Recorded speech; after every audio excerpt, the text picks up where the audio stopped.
edition of Fox Sports. We are Blackmore. We are Arizona.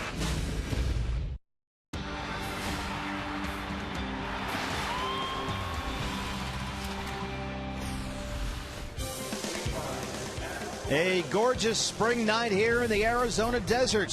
High above Chase Field, the roof open, the panels open tonight as the Diamondbacks get set to take on the Colorado Rockies, and Brandon McCarthy still in search of really his breakthrough performance here in a Diamondback uniform. He'll be on the mound tonight with the D-backs only a game out of the NL West lead. Good evening from here at Chase Field. Welcome to the broadcast. Steve Berthume, Bob Brenly along the way. The D-backs and Rockies set tonight to play game 2 of this 4-game series. Bob, after what was once again last night another one-run game. Well, we're getting used to that. One-run games, extra inning games, and the bottom line is you'll win them. It doesn't matter whether it takes 9 innings, 15 innings, 4 hours, 3 hours. Win ball games, and the Diamondbacks are finding ways to win. And they have a knack for winning these one-run games, and a big reason why has been the performance, at least offensively, let's begin there, of Paul Goldschmidt. Absolutely, Steve. We talked about it a couple weeks ago. To get off to a good start, you need your bullpen to be good. We've had varying degrees of success with that. And you need your big boy to be good, and Paul Goldschmidt has really been good, especially in Diamondbacks victories this season. He's absolutely carried this club. He's come up to the plate in some very key situations. Walk-off RBI against the Dodgers, a ground ball that just absolutely rolled through the right side, but then he's been flexing his muscle. An RBI single in the 5th against the Rockies in Colorado last week. Fly ball that actually hits on the chalk line in San Francisco. Little luck there worked out nicely. Hey, little luck never hurt anything, but the reason Paul Goldschmidt is in this lineup is because he hits, and he hits for power. No better example than that blast last night that hit the top of the foul pole in left field. Seeing the ball well, hitting the ball well. His production is unquestioned, though. Goldie, though, rising up here and becoming really one of the elite first basemen in the major leagues, and that includes defense. And we saw him early last night make 2 sparkling defensive plays in the first 2 innings. Yeah, absolutely. For a long time, it was tough to make the All-Star team in the National League. You had Albert Pujols and Prince Fielders and Joey Votto, but I think Paul Goldschmidt is going to take that next step this season. We showed you the offensive highlights. He's a highlight reel defensively also. Defense, a big reason why the Diamondbacks are only 1 game off the division lead. And when we come back, Brad talks with Didi Gregorius, who tonight here will make his Diamondbacks debut for the home fans. Last year at this time, the D-backs had 14 errors. This year, only 6. And Didi is making an impact. You'll meet Didi when we come back.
Baseball is brought to you in part by the UPS Store. Flyers, business cards, brochures, and more.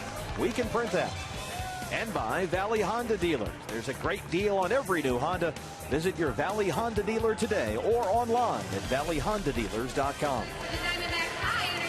And welcome back to D-backs Baseball on Fox Sports Arizona. Tonight, game 2 of this 4-game showdown against the Wesley Rockies. You know, talk about making a splash with your new team. Shortstop Didi Gregorius has really made himself right at home. In his debut as a D-back, the first pitch he saw, he took it up and out of the yard, and he kept it going throughout that road trip, going 10 for 25, 4 doubles, and he had a pair of home runs as well. He is really, really something special. The key, he says, not being overwhelmed by the situation.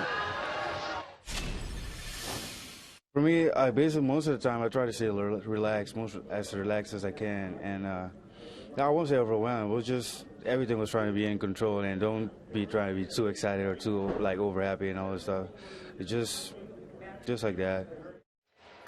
And after an off day yesterday, Didi is back in the lineup hitting a robust 400. Stick around, the D-backs and Rockies headed your way in just a little bit. First pitch coming up. It's a reunion, guys, that saw each other on Sunday. McCarthy and Nicasio will have first pitch after the break. Steve and Bob with the call on Fox Sports Arizona.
Chase Field for Diamondbacks ball club. That's won 3 in a row in 4 of 5. Off to a 13-9 start. Their best since 2008. Game 2 of a 4-game series against the team they trail by only 1 game for the National League West lead. It's Walt Weiss's Colorado Rockies. And here's the lineup that will face Brandon McCarthy tonight for the Rockies. A little different look than last night. Obviously, the guys in the middle again. Gonzalez, Tulowitzki, Kadai are the guys you have to keep an eye on. Willie Rosario kind of hiding down there in that 6th spot in the lineup. He can swing the bat. Dexter Fowler and Jordan Pacheco ready to step in against our Arizona 4 Diamondback starting pitcher, as we mentioned. Brandon McCarthy, who faced the Rockies in his last start. That was Sunday at Coors Field. Yeah, Brandon would be well served just not to look at the numbers right now. Just move forward. You can't do anything about the first 4 starts this season. He's had real good command at times, very sketchy command at other times. He allowed 4 runs on 8 hits in 6 last time out. Ran into trouble in the 3rd when he gave up 4 consecutive singles. Then in the 6th, Troy Tulowitzki led off the inning with a long home run. Brandon threw 96 pitches, 65 for strikes. He'll face Fowler, Pacheco, and Cargo here, 1, 2, and 3, on an absolutely gorgeous late spring Friday night here in the desert. 1-0, we're underway. Dexter Fowler at 286, 7 homers and 12 RBI.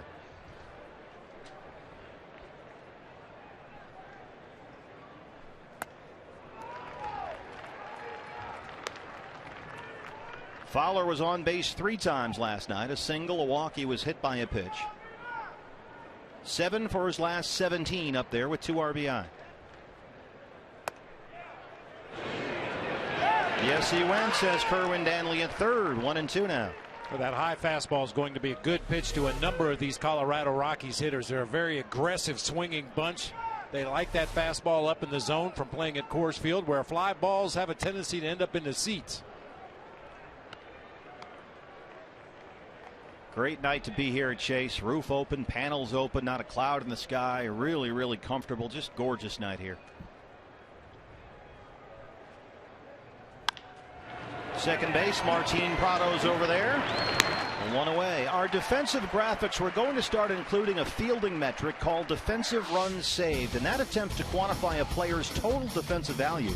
And the number shows how many more or fewer successful plays a defensive player will make as compared with league average. You see Gerardo Parra right now has a defensive run saved at 5. 0 is average, -5 below average. Parra's 5 defensive runs saved rank him 4th in the major leagues among all outfielders, behind only Norichika Aoki, Starling Marte, and Carlos Gomez. That is defensive runs saved, and we'll try and introduce that for you throughout the season here on Fox Sports Arizona. Jordan Pacheco in there now, playing first base and batting second.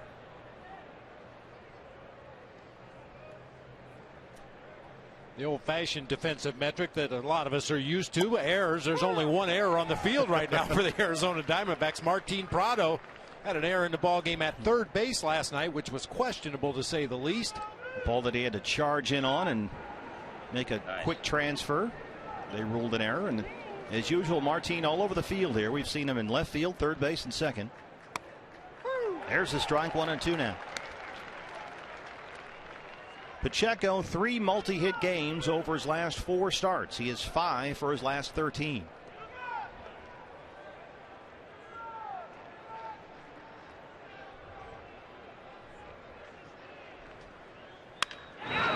Base hit.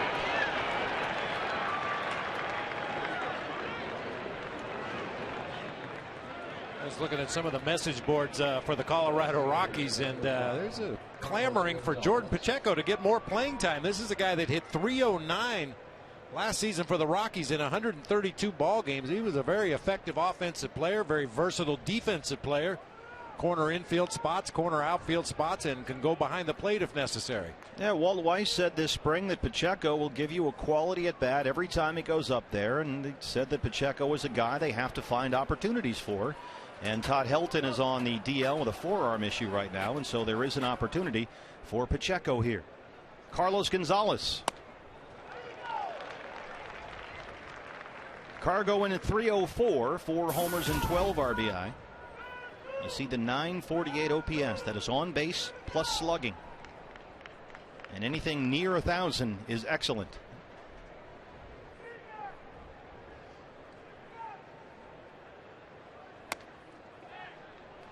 Miguel Montero, as usual, active behind the plate, keeping Pacheco close. Oh, I love that. You don't even have to throw the ball as a catcher. You just have to come out of that chute, cock that arm, and threaten to throw the ball to first base. Pacheco back in on his belly. May shorten up his lead a little bit after that fake pickoff.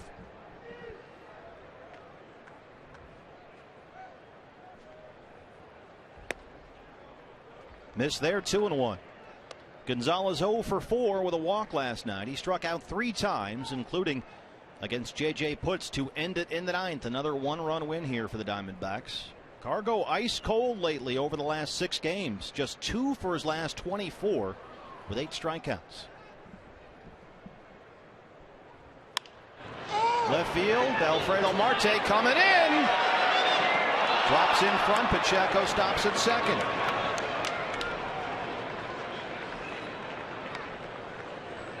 And that brings up Troy Tulowitzki. Last time these two met was at Coors Field last weekend, and for Brandon it did not go well. Line drive home run off the bat of Troy Tulowitzki. Obviously, you like to eliminate traffic on the bases ahead of Tulo, but that's not going to be the case here. His first at bat of the ball game. 2 on and 1 out. Tulowitzki in there at an even 300. 6 home runs and 18 RBI. He was on base twice last night. Walked and had an RBI double.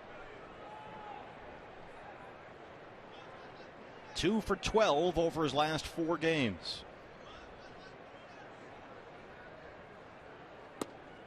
Oh and 1. Vic Carapazza, the home plate umpire tonight. You see the numbers there.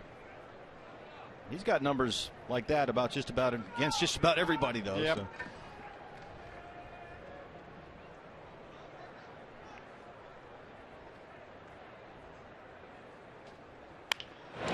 Foul down the left field line. McCarthy ahead here, 0-2 now. Last season, of course, Tulowitzki played in only 47 games. Suffered a groin injury second game of the season last year. There was another groin strain on May the 30th, diagnosed with what was called hockey and baseball pitcher syndrome, which is a core injury to the groin. Finally had to have surgery in late June.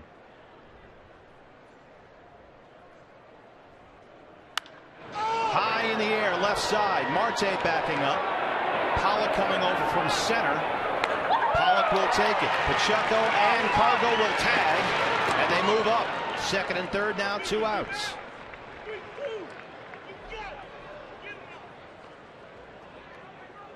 Aggressive base running there by Colorado. Pacheco realizes that the Diamondbacks are going to catch that drive to left center field, so he goes back to tag up. Long throw from where A.J. Pollock caught that ball in deep left center field. Probably would have been better served just to throw to second base, try to hold Carlos Gonzalez at first and out of scoring position. But as it is, the Rockies have a couple guys in scoring position with 2 outs. And this has been a pattern, Bob, for McCarthy all year long. He's in trouble immediately here and never gets the chance to just pitch from the windup and settle into a rhythm. Got to try and strand these two on, facing Kadire here.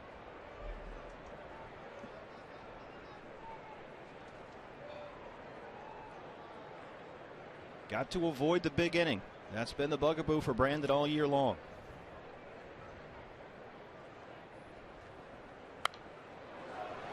One and one. Just right to Bob Brennan. The old instincts kicked in right there. Yeah, getting closer. I'm telling you, we're going to get some action up here this year. Kadire in at 329, 5 homers and 15 RBI. Doubled and scored a run last night. He also struck out twice.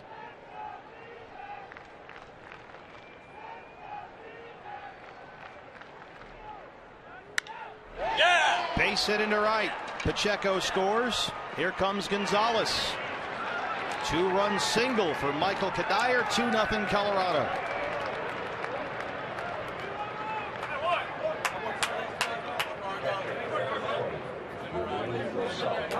Third base hit of the inning against Brandon McCarthy.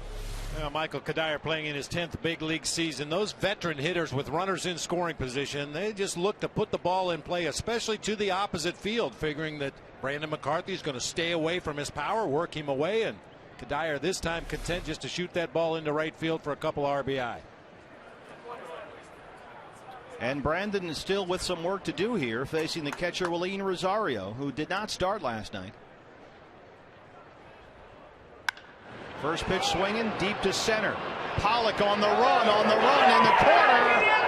And he leaps and makes the catch. A.J. Pollock ends the inning for the Diamondbacks. Right in front of the RamTrucks.com pool. More Diamondback defense. We go bottom one. They're down 2-0.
The bottom of the first inning on a beautiful night here at Chase Field. The Arizona Diamondbacks starting lineup featuring making his Chase Field debut with the D-backs, Didi Gregorius in at shortstop. Exciting young player. I think D-back fans are going to fall in love with Didi Gregorius quickly as they fall in love with the rest of the guys in this lineup, including the featured guy in that 3 spot tonight, Paul Goldschmidt. He is red hot. There is Didi. We'll see him coming up a bit later. He's further down in the order, playing shortstop and batting 7th tonight. Starting pitcher for the Rockies, Juan Nicasio, a guy who comes at you with a hard fastball that can hit 98, a hard slider, and Bob, not a whole lot else. He does have a changeup. He uses it very infrequently. When he's got his good fastball, he will throw a lot of them. Really likes that heater. On a good day, as you said, can reach the upper 90s. The real key is, can he command it? He's been the beneficiary of this high-powered Rockies offense. They've scored a ton of runs for him. ERA standing over 5. Diamondbacks saw Nicasio Sunday in Denver. He needed 96 pitches to get through just 4 1/3, his season low. D-backs frankly couldn't do a whole lot with Nicasio on Sunday, but they were patient enough to drive up the pitch count and take 3 walks, and that may be the game plan again here tonight as the red-hot Gerardo Parra steps in.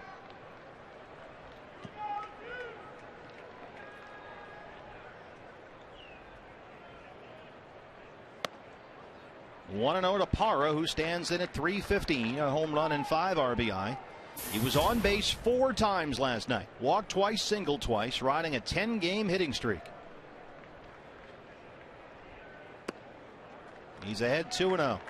10 games, ties a career high, and leads the National League. During the streak, Parra's hitting .325. He's 13 for 40 over that span with 7 runs scored.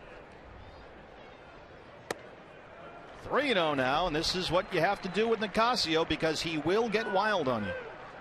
Talking to Turner Ward, the assistant hitting coach, before the ball game, he said that's what the D-backs were going to try to do, be patiently aggressive. If he does come in the strike zone, be ready to let it go, but make him throw strikes. A 4-pitch walk to the leadoff man.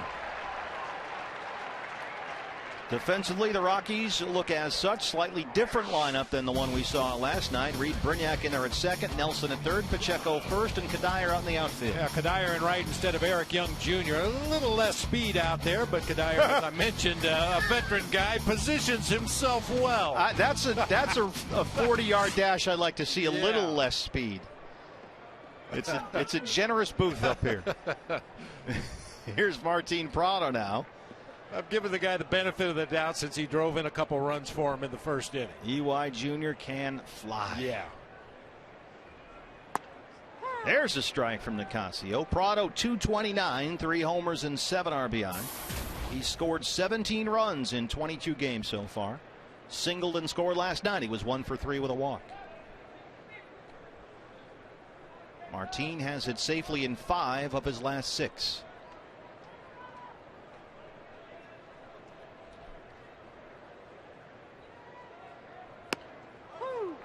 Oh, 0-2 now. In fact, you look at Prado's average, only 229, but he is hitting. It's the problem is, if it's a problem, it's been more 1 for 4s or 1 for 5s than 3 for 5s. He's only started 5 games this season in which he did not get a hit. So he has been consistent, if nothing else. And consistently going to right field whenever there's a guy on first. His average is always going to be lower than it should be because of his willingness to give himself up to move guys into scoring position or advance guys from second to third. That inside out slashing swing, trying to drive that ball through the right side. Boy, it's a beautiful night here. Oh, it's man. Really comfortable. Chamber of Commerce.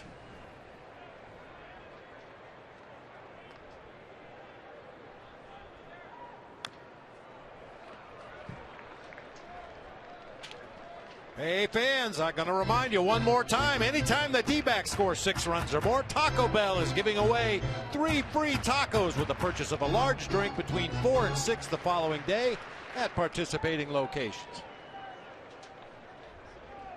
There they are. Yeah, get into it. I don't know who they are or what they're doing, but they're here. And we're glad. Got to support the team.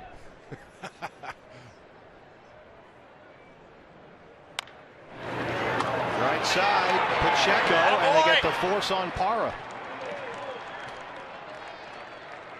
Well played by Jordan Pacheco at first. 2 outs now. First baseman, number 44, Paul Goldschmidt. Well, unfortunately, that ground ball leads Pacheco right back to the bag. Prado's out right there, and then the tag play at second base to complete the 3-6 double play. Paul Goldschmidt, homered here last night. And boy, that was fun. We looked at that during the game last night about 10 times, just for fun. Can't get enough of it. Towering shot that hit off the top of the left field foul pole, 390 feet away. And we're told that foul pole down the left-hand right field line, for that matter, 99 feet 9 inches tall. So he hit that ball about 85 feet up the foul pole and left. I'm not great at geometry, but I think that means the ball was going to go a long way had it not hit the pole. That one goes a long way to center. Fowler is there, though, and that's the inning. We're through one here at Chase. D-backs trail at 2-0.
Trailing the Rockies by the score of 2-0. Yesterday was a very, very big day in the life of this young man right here, Jonathan Cooper, taken number 7 overall by the Arizona Cardinals in the NFL draft. And let me take you back to yesterday. When you hear your name called to that position, what goes through your mind?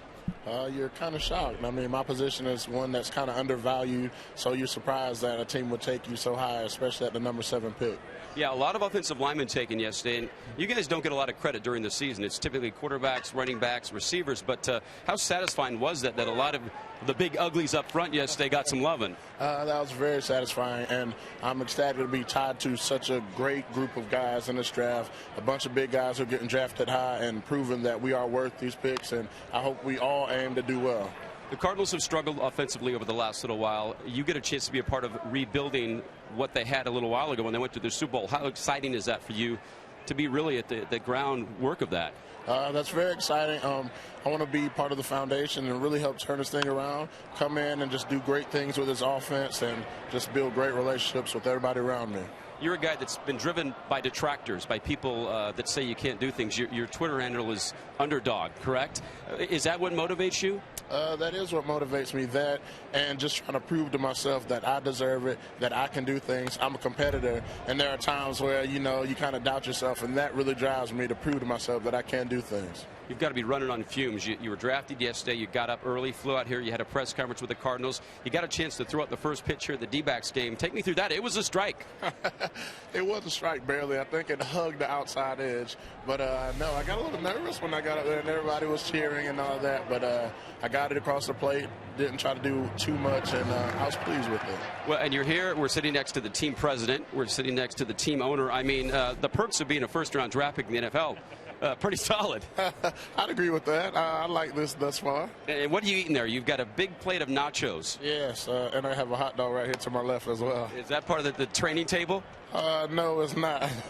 Well, we need size up front, though, so this is good. I'm going to go see if we can get you a Sonoran dog. Have you heard about that yet? I have not. It's a hot dog wrapped in bacon, deep fried with a little pico de gallo and some mayo on it. Wow. That sound good? Sounds interesting. Jonathan, well done. Best of luck and congratulations. Thank you very much. I appreciate it. All right, guys, we'll send it back up to you. Brad, thanks very much. The NFL, Bob, is a quarterback league, but the great teams build from the interior and then move out. And you got to have the big boys up front. I think you let him eat whatever he wants. Man, he's a big guy. Brandon McCarthy strikes out Chris Nelson to start the second here. D-backs down 2-0. Kadire, a two-run single in the first, one of 3 Colorado singles to start off the game. Here's Reed Brignac. Brignac in there at 250. He's 7 for 28 in 16 games. And once again, Brandon McCarthy has run into the problem of putting up crooked numbers. The big inning has been the issue with Brandon. He comes into tonight having allowed 19 runs in 21 2/3 innings this year. But 15 of those 19 runs have come over a span of only 4 innings. He's looking for a way to stop the bleeding. I mean, every pitcher is going to have issues from time to time, and that's when you need to make your best pitches. Try to get the ball put into play weekly, let your defense make some plays, occasionally go for the punch out. Brandon just hasn't been able to stop the ball once it starts rolling downhill. Didi Gregorius there, 2 down. FoxSportsArizona.com has all the online sports coverage you can't find anywhere else. Check out the strong start for the D-backs here. Archie Bradley's looked great. You can read all about Archie. Plus features from the 10th inning and Baseball Matters all on FoxSportsArizona.com. Now for Brandon against the Cardinals, it was a 4-run third. Against the Pirates, it was a 5-run fourth as Nicasio steps in. At Yankee Stadium, a 3-run fourth, including a big home run by Robinson Cano. And then Sunday against these Rockies at Coors, a 3-run third. It's the big inning that has clipped Brandon McCarthy so far this season. The rest of the time, he's been very efficient. And he's ahead tonight. He's got, 33 pitches, 22 for strikes. Working quickly. Seems to be his delivery is a little quicker tonight as well. Maybe just trying to pick up the pace a little bit out there on the mound. Sometimes guys, especially when they get in trouble, they tend to slow down a little bit too much. Other times they speed up too much, just trying to find that perfect rhythm. Brandon doesn't feel like the stuff he's throwing is getting barreled up by opposing hitters. He said after Sunday at Coors Field, there's only so much he can do with bad contact balls blooping in. So once it leaves his hand, there's not a whole lot he can do about what happens. There's a strike, 2-2. And he feels like most of his innings have gone that way, with the exception of, as we've mentioned, the big innings.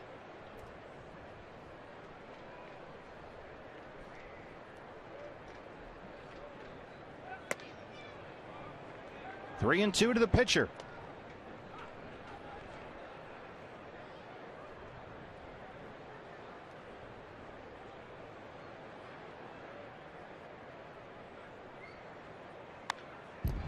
Nicasio stays alive.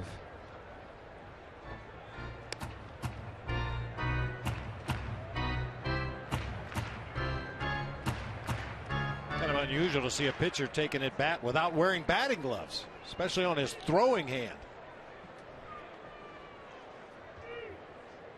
Yeah, that's very old school. Center field, A.J. Pollock. He ended the first, keeps backing up. That one carried on A.J., and he ends the second. A 1-2-3 second for Brandon McCarthy. Bottom 2, D-backs trail at 2-0.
The Fox Sports Fan Express, presented by Cox Communications and Fry's Food, is back.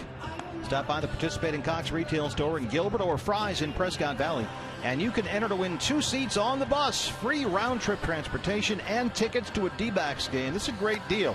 Taking on the Padres in May. Registration ends May 13th, so don't wait. For more information, visit foxsportsarizona.com. That's the whole deal there. They pick you up, give you a seat on the bus, give you a ticket, food, bring you back, the whole thing. Can't do any better than that. If you got to get stuck in traffic, you'd rather have it be in a bus with all your buddies headed to the ballpark. All ages. There's room for all ages on the bus.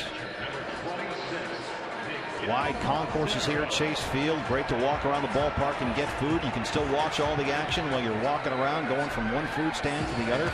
There's a guy's got his snacks there. See, then you just look over. You don't miss any pitches. You can see everything. And it is just beautiful here again. We've had a run of just spectacular weather. Montero, Chavez, and Pollock 4, 5, and 6 here against Juan Nicasio. Miggy had the night off last night. And Will Nieves, boy, did he do a great job filling in. Played superb defense, blocking all of Trevor Cahill's sinkers. And Will also went 3 for 3.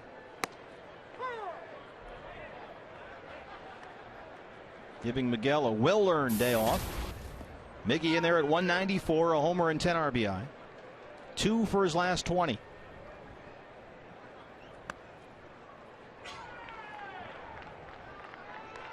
Since his last multi-hit game, which was April 7th at Milwaukee, Montero hitting 143. He is 7 for his last 49 with 7 RBI.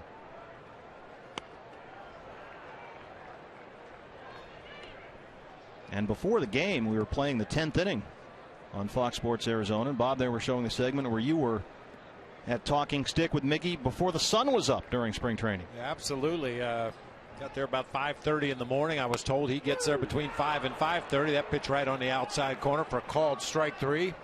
Yeah, Miggy was very cooperative. Had a lot of fun that day following him around and seeing what he does on a daily basis. I mean, he does more before the rest of the team gets there than the rest of the guys do all day. Yeah, he really does. So one away here in the second. Here's Eric Chavez. Chavez not in the lineup last night. He was back in at third base today.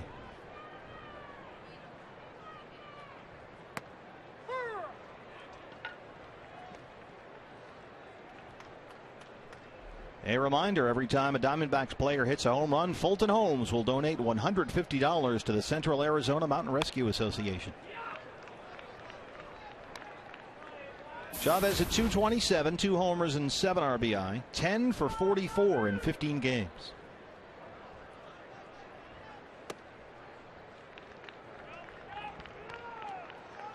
Eric had 2 home runs on the big 9-game road trip to New York, Denver, and San Francisco. 5 for 23 on the trip with 6 RBIs. He slugged .522 on the 9-game trip. 2 for 3 with a homer and 3 driven in as a pinch hitter this season. Yeah, the average doesn't tell the whole story for Eric Chavez. He's put together some really good professional at-bats. Unfortunately, hasn't gotten the kind of results he's looking for, but he doesn't go down easy. Last 5 games, Chavez 5 for 19, 2 homers and 7 driven in.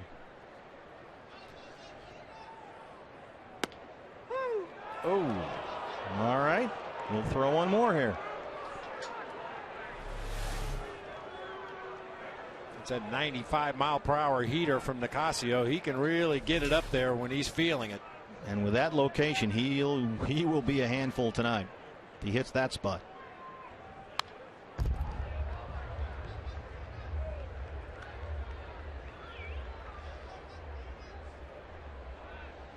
Eric Chavez, 35 years old, turns 36 in December. Last year, 281, 16 home runs with the Yankees.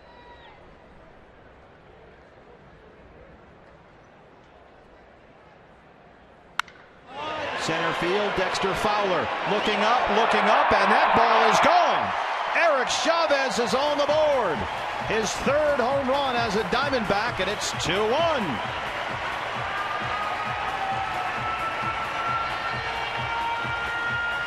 That's another Fulton home run. $150 goes to Central Arizona Mountain Rescue Association as Eric Chavez gives it a ride.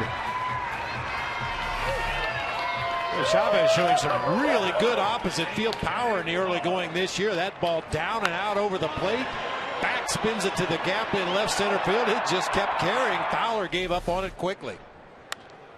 A.J. Pollock.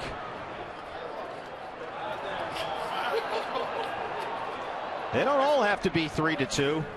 We can put some tacos up there on the board.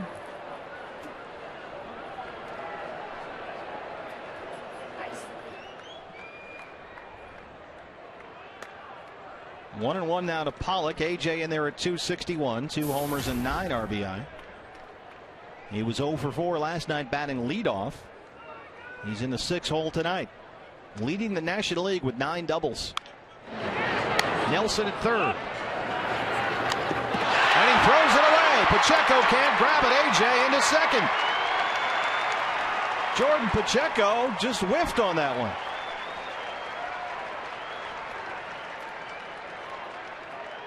Bob, we saw Nelson at Coors Field have some misadventures at third base. I'm not sure if this is on him or Pacheco. Yeah, it looked like Pacheco initially. Pretty good throw across the diamond. Pacheco stretching for that ball, just didn't get his glove in the right spot. We mentioned how versatile he is. He plays a variety of positions, but mostly first base this season. I would guess that's an E3, but it's an error on somebody. We'll get back to you. Here is the Chase Field Diamondback debut of Didi Gregorius, and he has been absolutely electric. 400, 2 homers and 2 RBI. He is 10 for 25 in 6 games with the Diamondbacks. 0-1. Gregorius 2 for 5 Wednesday in San Francisco. 2 doubles and a run scored. One of his home runs off Nicasio at Coors Field. Great pull power. Gets away. AJ to third.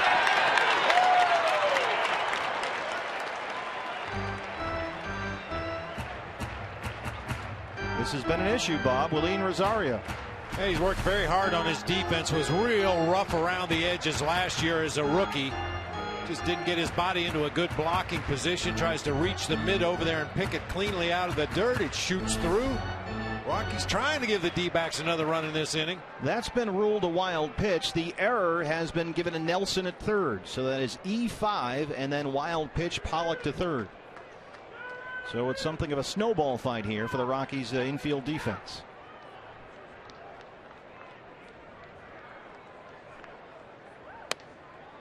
Two and one. This was Didi Gregorius versus Juan Nicasio at Coors Field, their last meeting. Both of his home runs this year have been the line drive variety. This one at Coors Field got out in front, as you mentioned earlier. Good pull power to right field for Didi Gregorius.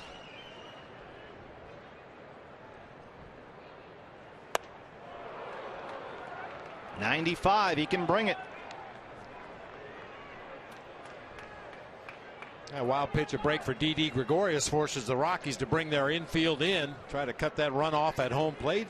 That would enhance your chances of driving one through there.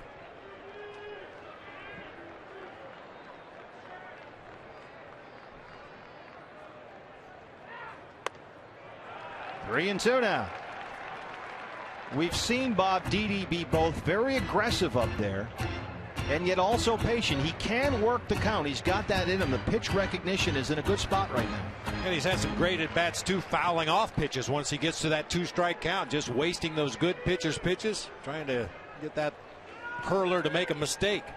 Yeah, in terms of the pitch recognition and the bat speed, the raw materials are there.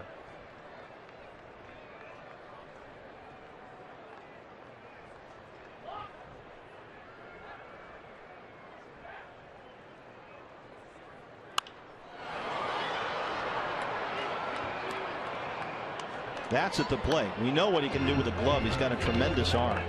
But late in both the last 2 Diamondbacks games on that 9-game road trip, the 2 wins in San Francisco, Didi helped win the game with his base running. And we saw Tuesday night a hustle double with 1 out in the 11th, then took third on a ground ball to third and scored on a wild pitch, what proved to be the winning run. next afternoon. Flew into second on a shallow outfield blooper. He can run.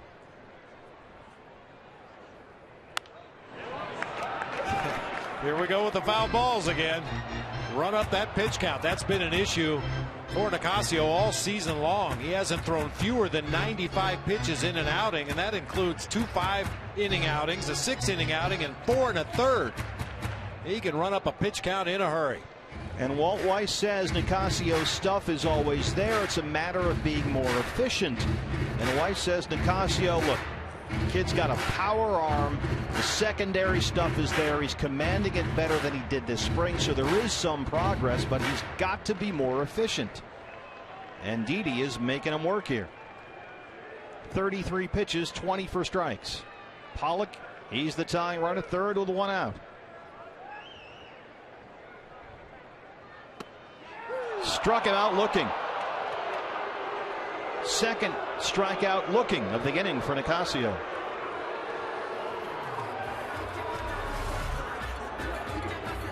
A lot of fastballs up high in the zone earlier in the sequence. Paints that one right on the outside corner just above the knees. That's a great pitch. The 3-1 he threw to Chavez was a really good pitch. That was on the inner half to the lefty. And now he can work away as well. Alfredo Marte now.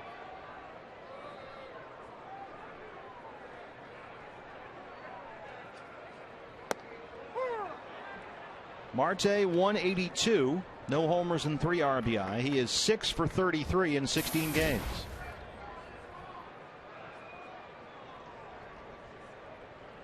Started the series finale at AT&T Park in San Francisco and went 1 for 3.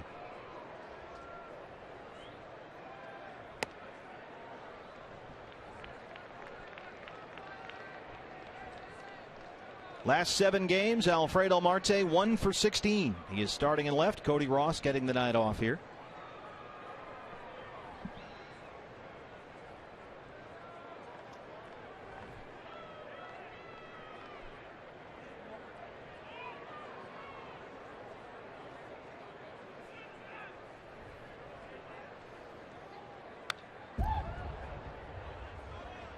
Good hack at a 96-mile-per-hour heater out over the plate, fouled it straight back to the backstop. That's always an indication that a guy is right on a pitch.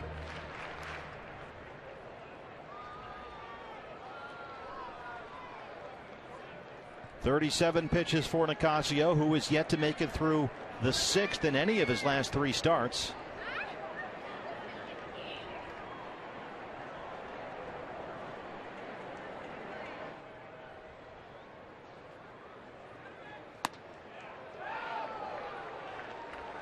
Slider backed up a little bit. You can see everybody on the Rockies heading for that first base dugout, but the pitch stayed off the inside corner, evening the count at 2-2.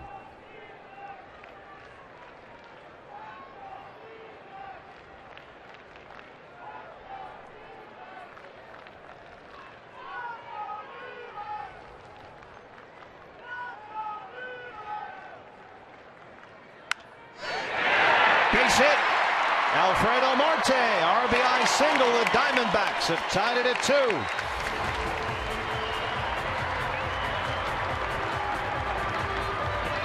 Well, one thing we've learned about Alfredo Marte during spring training is limited playing time this season. He can hit anybody's fastball. Had a good rip at a 96-mile-per-hour heater earlier in the sequence. This one at 95, lined into center field. Boy, quick hands to the ball. You have to have quick hands to get on a 95-mile-an-hour heater and line it back up the middle the way he did. Brandon McCarthy now. And you can tell that felt good for Alfredo. Or Marty, as he's known around the clubhouse. 1 for 16, RBI single here to tie it up. Gotta feel good. Chopper to second. Brignac is there. Bobbles it. Hustle up. He got him. Gary Cedarstrom says he's out. We'll take another look when we come back. In the meantime, we take a break. Eric Chavez, his 3rd home run of the year. 1 of 2 runs here for the D-backs. We're through 2. It's 2-2. Chase.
Close play there at first to end the second inning, Bob. And if Brandon McCarthy is ruled safe there, that gives them 2 on in the top of the order. Up with Parra, it extends the inning. Just kind of gliding out of the box. Then he saw Brignac struggling with that ball at second base. Only then did he turn it on, and this is how close it was. You got to believe he would have been safe had he run hard all the way down that first baseline.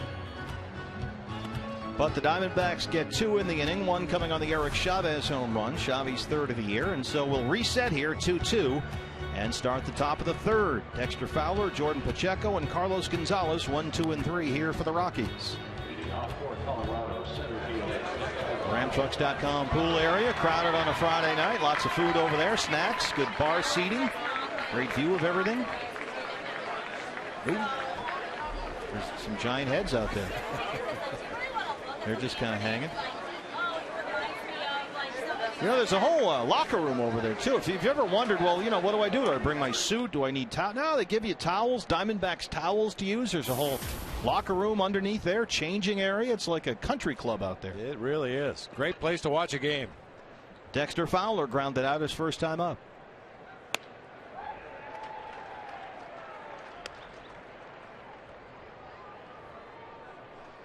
This spring, Carlos Gonzalez saw Dexter Fowler and recognized something that he had experienced in 2009, and Cargo said it was just confidence. A young player coming off a good year realizes he can be a very good player and then knows that he can do great things on the field. It's a process almost of acquired relaxation, and that has made an enormous difference for Fowler this year. Well, that's a great way to put it. Acquired relaxation. It's easy to tell a young player just go up there and relax and do what you do, but to get him to actually go up there and relax and let his talents come forward, it's easier said than done. As David McCullough wrote, courage is having done it before. Yep. And as you can see, the growth, the maturity of Dexter Fowler in evidence.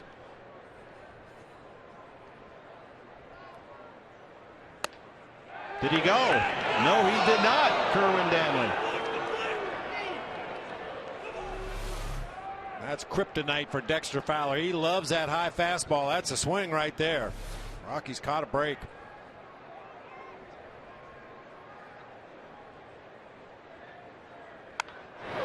Hard foul down right-hand side, way up there. Well, it's nice and cool here tonight. Really comfortable. Good night to be up there.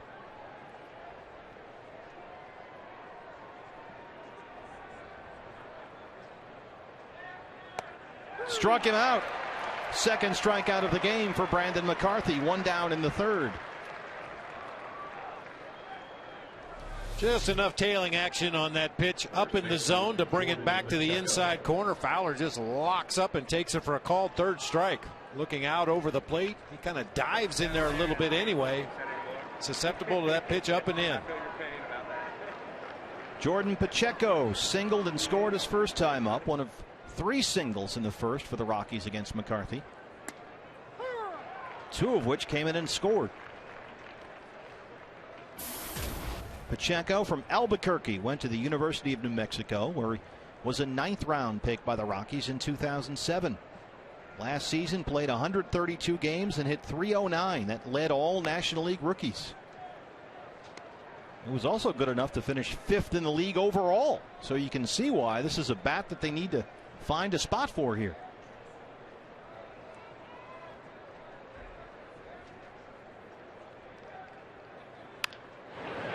Didi Gregorius attacks ground balls. There's that arm.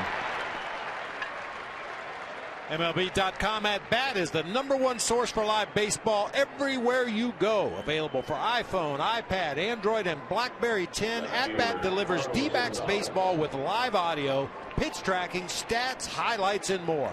Text At Bat to 31826 or visit dbacks.com for details. Carlos Gonzalez singled and scored his last time up.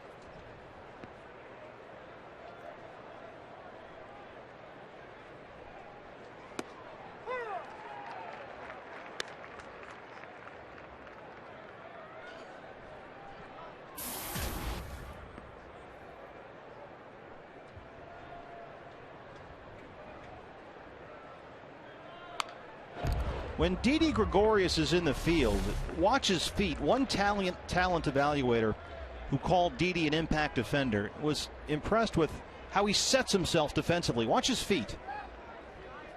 He's quick to the ball, attacks, and almost goes through the ground ball.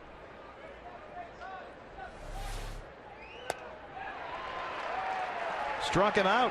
Third strikeout for Brandon McCarthy, who has settled in nicely here. He's now retired 7 in a row. Bottom 3, it's 2-2.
Your link to what's next. Parra, Prado, and Goldschmidt here in the Arizona third. Brandon McCarthy settling in nicely. He's retired the last 7 he's faced. And now the heart of the order is on the way here in the third. Rockies got 2 in the first on a Kadire 2-run single. D-backs 2 in the bottom of the second. Chavez a solo shot. Then Alfredo Marte an RBI single that scored A.J. Pollock. Check out the Sandlot here at Chase Field. A lot going on out there. That's where the Kidcaster auditions are, by the way, this weekend, BB. So that's where you go to audition for Kidcaster. Then you'll be up here in the booth with us on Sunday. And this is not going to be, as we've discussed, one of these glad-handing tours where you just look at. You're going to get in and get dirty here. You're going to show Bob Brenly how to work his computer. That'll help. And then you're going to do some play-by-play. So that's this weekend. And it all starts at the Sandlot out there. Kidcaster auditions. If you're between the ages of 10 to 14 and you want to call a game, that's where you go. Sunday here starts at 11:30. Parra walked his first time up. I've noticed the new computer's up and running over there. For the first time, you have a computer that was bought after 1968. Well, now I figured out how to power it up if I could just. Got the new laptop and the iPad over there. Yeah, neither one of them doing what I want them to do. Looks like mission control over there. Yeah, the plane's going down if I'm in charge of that. 2-1 now. Hard to right. And it drops in. Parra will take the turn. It's off the fence. Gerardo Parra. The hit streak's at 11. He is rolling right now.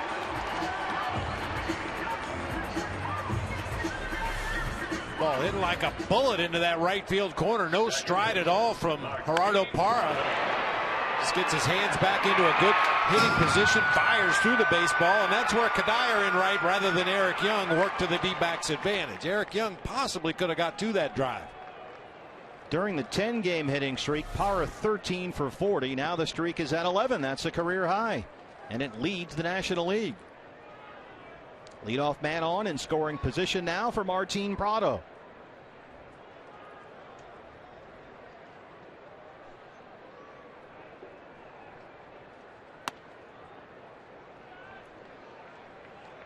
Prado grounded to first, his first time up. Probably going to try to do the same thing this at bat with Gerardo Parra at second base. Wants to move him up to third. It is amazing how often he's up there with a guy either on first or second. To the mound. Rosario will take it. Calls off Nicasio and throws him out. Nice play by Willeen Rosario. Parra to third. Boy, Bob, he did a nice job of taking charge of that situation. Anytime you can keep the pitcher away from the baseball, that's a good thing defensively. Rosario immediately called off his pitcher, does the reverse pivot and fires on to first base for the out. However, Gerardo Parra moves up to third base with only one out in the inning. So here's Goldie flying out his last time up on a ball well hit to center field. .333 over his last 12 games with 3 homers and 9 RBIs. One of those home runs is a towering shot here last night off the top of the left field foul pole. Well, not an appetizing situation for those guys on the left side of the infield defensively. Come on in, boys. Yeah. The right side playing a couple steps shallower than the left side, figuring that Goldschmidt might not hit the ball as hard to the right side, but we've seen him hit the ball hard all over the field this year. He's been baseball's best hitter with runners in scoring position. And there, imagine if he hit it right to his own head out there. Shortstop Tulowitzki coming home. What a job by Gerardo Parra. He avoids the Rosario tag. RBI for Goldschmidt. 3-2.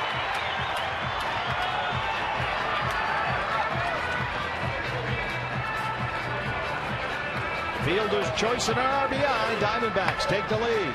Hit the pressure on the defense. The contact play. Parra off with contact. You got one of the better throwing arms in the majors at shortstop in Troy Tulowitzki. His throw tailed away from Rosario, giving Parra just enough of a lane to sneak in there as Rosario could not hang on to that throw. Never did have the ball. Nope. Make him throw you out. 3-2 Diamondbacks, and now here's Miguel Montero, struck out looking his first time up.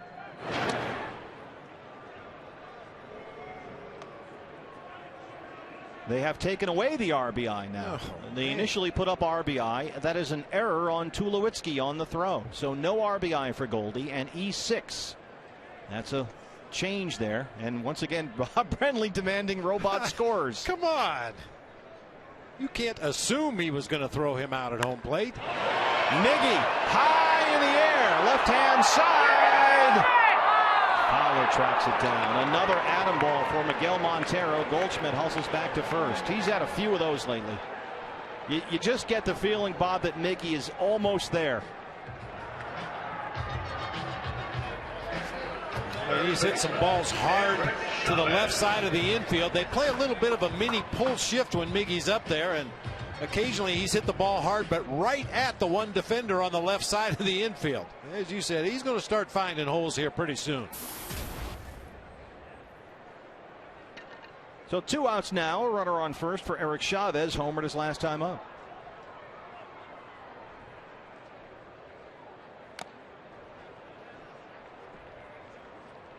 Gerardo Parra. He was on base 4 times last night. He's been on base twice in 2 at-bats tonight. What a job he's been doing. Tremendous. 11-game hitting streak now. Leads the National League. 0-1 to Chavez. Goldie's back.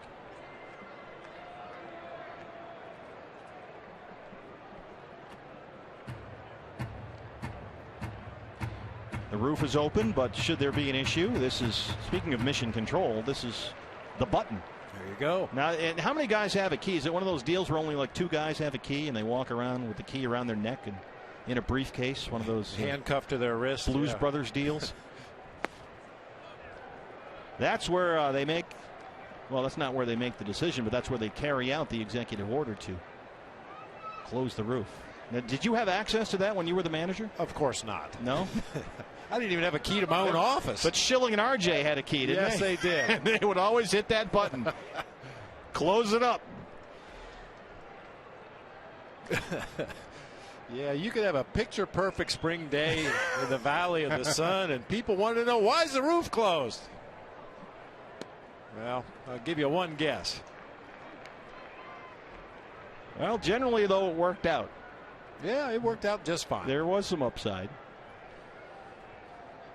Maybe it wasn't quite as aesthetically pleasing as tonight, but the results were good.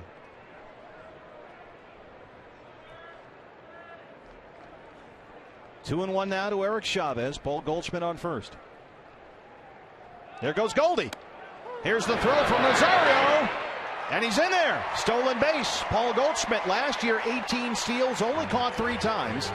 And he's in there. Runner in scoring position now with 2 outs. Well, number one, Goldie's a lot faster than you think for a big guy. He really runs. He gets his feet moving quickly when he breaks for second base, but he takes advantage of guys just not paying much attention to him. Very smart base runner in that he can sense when that pitcher's ignoring him over there at first base, and he gets huge jumps. We've seen him hit light tower home runs, make dazzling defensive plays at first, and now we've seen him steal a base. Other than that, he's not doing much. Yeah. Chavez fights it off. Now, again, we like to give away one of these D-backs honorary contracts, and you have to make a nice defensive play in the seats. And we do have the power to hand these out. And it's not just a little piece of paper. You get tickets and a whole deal. So, yeah. 30% off at the team store. Yeah, get some stuff, some swag. 2-2 now. Inside, he's run it full. A.J. Pollock is on deck.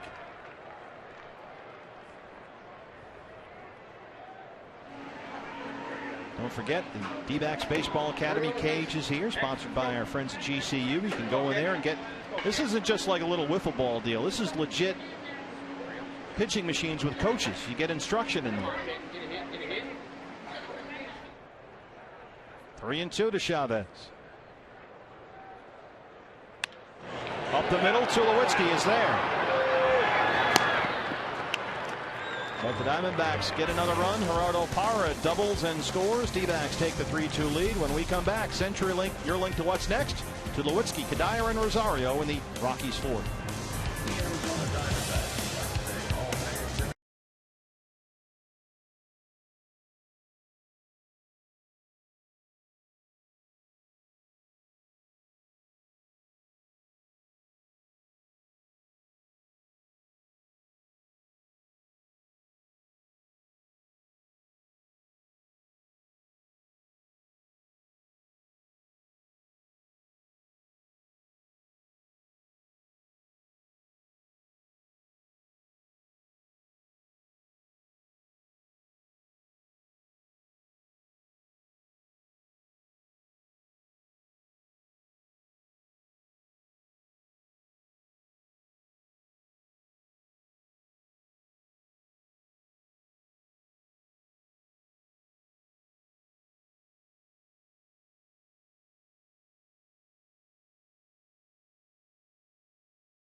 Ram Trucks, proud partner of the Arizona Diamondbacks.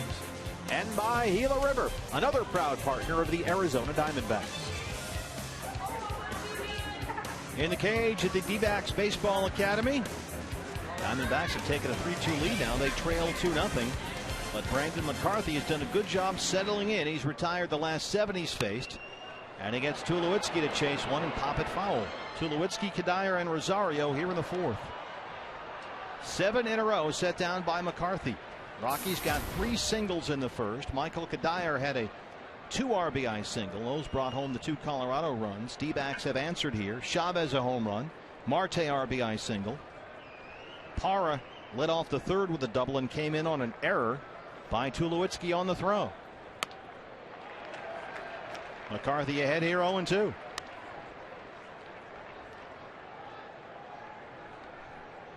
Gerardo Parra now tied with A.J. Pollock and Ian Desmond for the National League lead with 9 doubles. He was on base 4 times last night. He's been on base twice tonight.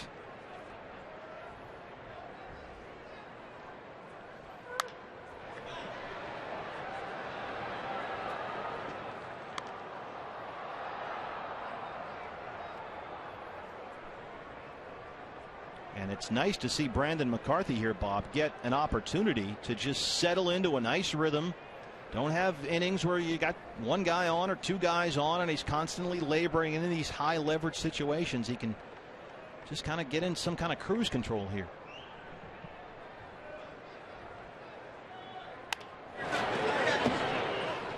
So far in the early going, his command has been as good as we've seen it all year. He's been hitting his spots in and out, up and down, commanding all of his pitches. So important to get that first out of the inning. He was able to do it in the first before giving up back-to-back singles, and then later a single off the bat of Michael Kadire to plate the 2 Rockies runs. But after that, he has been really good.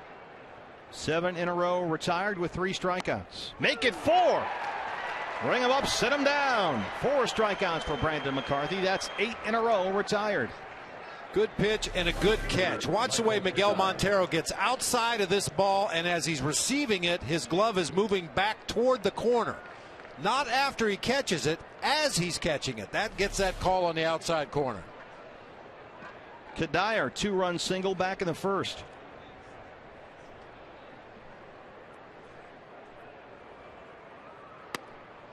Yeah, McCarthy, in talking about Miguel Montero defensively in spring training, said that he noticed that he was getting strike calls from umpires that he had not gotten in the past, and he credited Montero. Didi Gregorius. 2 down. McCarthy said Miggy is so quiet and soft back there and keeps the ball down where it's thrown. There's no movement for the umpire to see.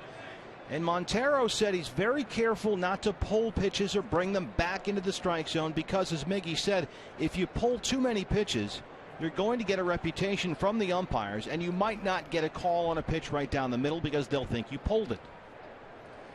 That's a great point, which is why that first strikeout of this inning was so effective. As I mentioned, he didn't catch the ball first, as that one's lined into center field for a 2-out base hit. He got his glove outside the ball as it was making its way toward that outside corner, and then as he received it, he was moving back toward the plate. That's when you get those borderline calls.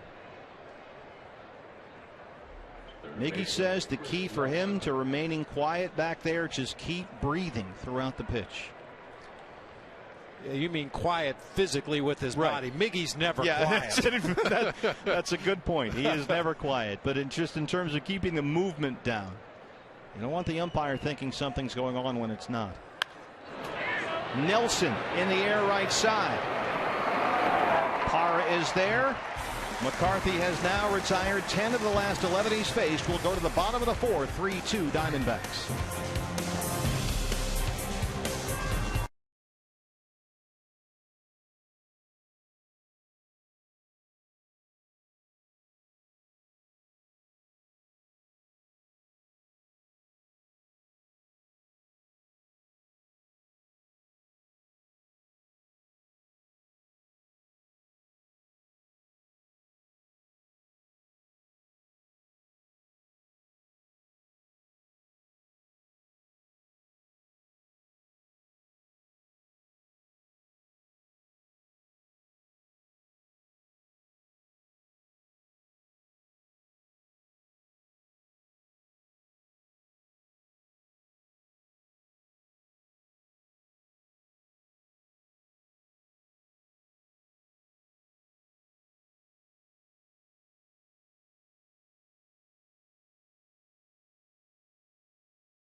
Astros game, and you can be one of the first 20,000 fans to get a Wayne Miley Garden Gnome, courtesy of Sanderson Ford. Game starts at 5, but you got to get here earlier than that so you can enjoy the Outdoors Night Street Festival. You can learn how to fish, shoot a bow and arrow, and take part in other outdoor activities, and all right outside Chase Field here. And that's tomorrow, so you got to get going on this. Call 602-462-4600, or you can log on to dbacks.com and get a Wade Miley Garden Gnome, courtesy of Sanderson Ford. And there is Wade in his usual spot, perched here high above the broadcast booth with Bob and I. Wade loves it up here in the booth. Wade has been through a lot. He's been in the pool. He survived the 9-game trip. And he's back and feeling refreshed, looking forward to his big day tomorrow. And there is Brandon McCarthy, who has really done a good job of settling in after a rocky first inning. He has retired 10 of the last 11 he's faced, 4 by strikeout. He leads at 3-2. Pollock, Gregorius, and Marte here in the 4th. Nelson backhands it at 3rd.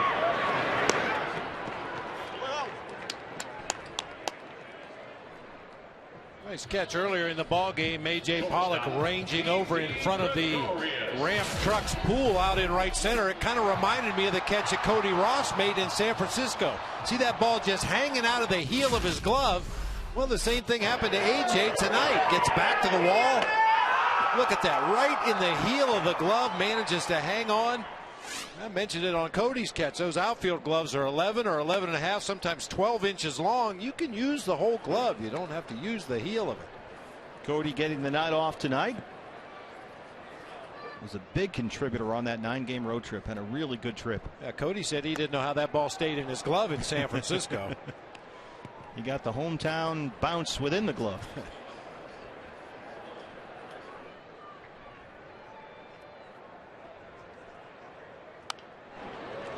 Let's go downstairs to Brad. Brad. Well, thanks. I think D-back fans are really going to learn to love this young man, Didi Gregorius. Talking before the game, asked him how much video he would watch of Juan Nicasio to study him. He said, you know, not a whole lot. And I said, is there a reason why?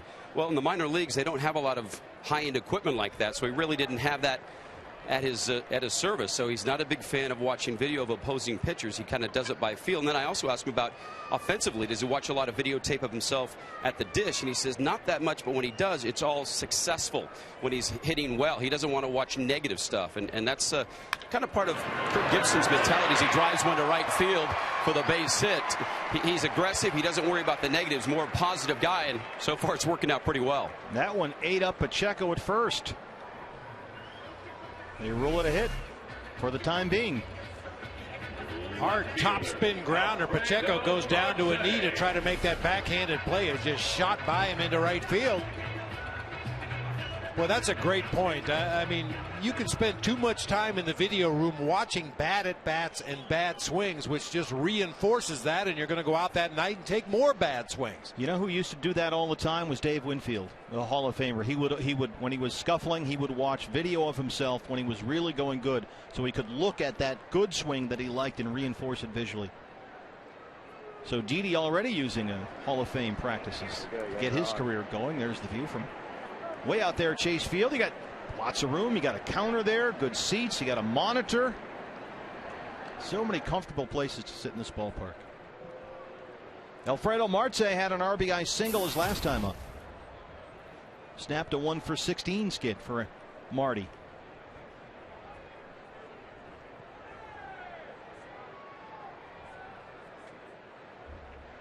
So Didi Gregorius now 11-for-27 with the Diamondbacks.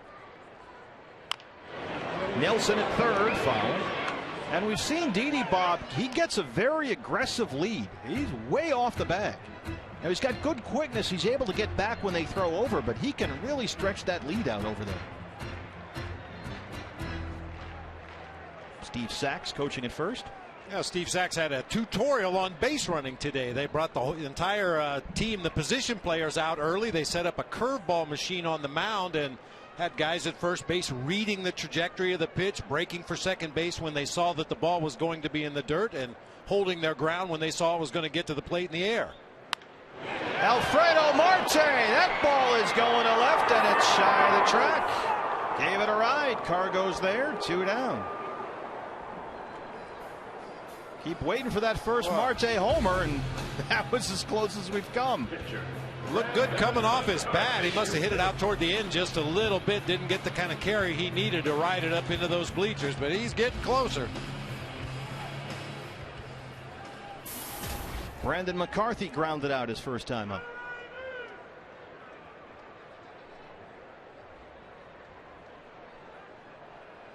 And the way Parra's going, just trying to extend this inning and let him hit with 2 men up there.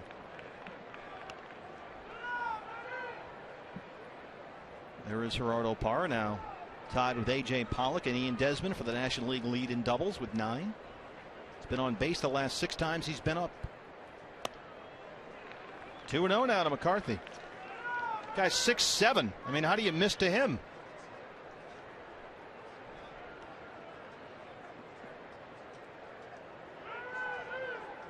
Does all.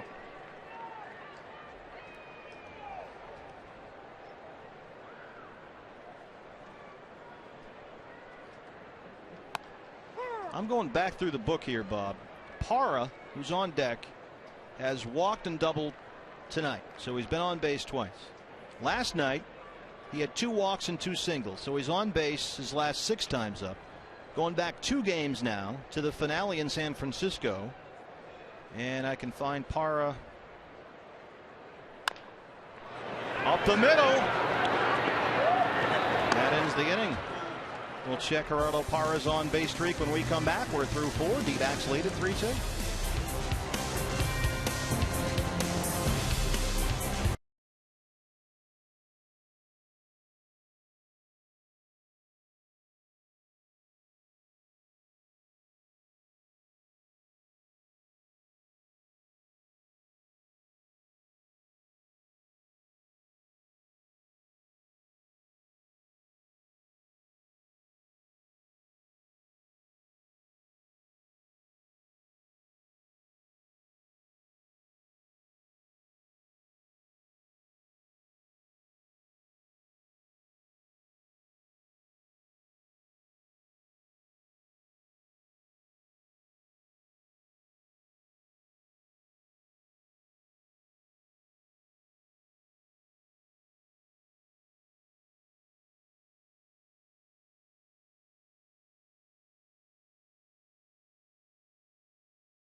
Backs lead at time for our AT&T Twitter poll question.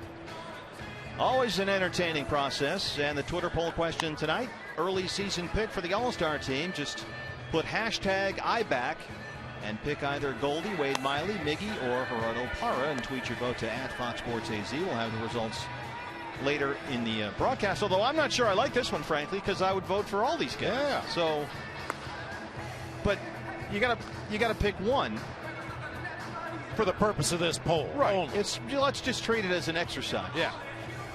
Yeah, vote early vote early and often. I'm telling you, you can stuff those ballot boxes. We see teams do it all the time.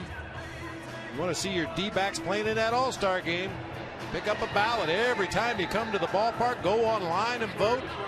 Let's send some of the snakes to the All-Star game.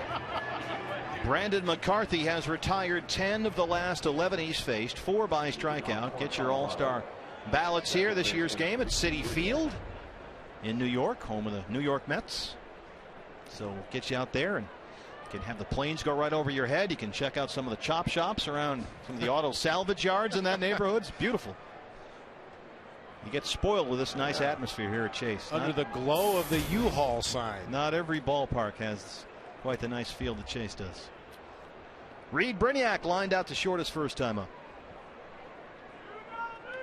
And Brandon McCarthy maybe for the first time as a Diamondback here, getting a nice extended run. Look what he's done his last 11 hitters. He's retired 10 of them. And maybe for the first time in the D-backs, Sedona Red has had the chance now to settle in and pitch consistently throughout the game from the windup in a rhythm and really just lock into some kind of rhythm. And we see Bob, Wade Miley and Patrick Corbin do it so often we kind of get spoiled, but you realize how critical that is to the pitcher to find that comfort level. Absolutely. And then many times, most of the time with the good pitchers, it takes them a little bit longer, which is why you try to jump those good pitchers early in the ball game before they get settled in.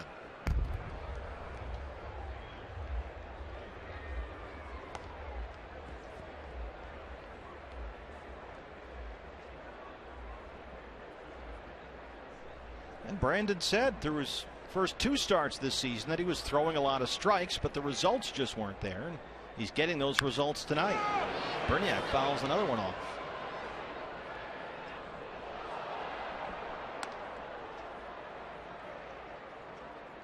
Brandon going into tonight's game this season, a lot of cutters, 45% cut fastball, 33% two-seam fastball.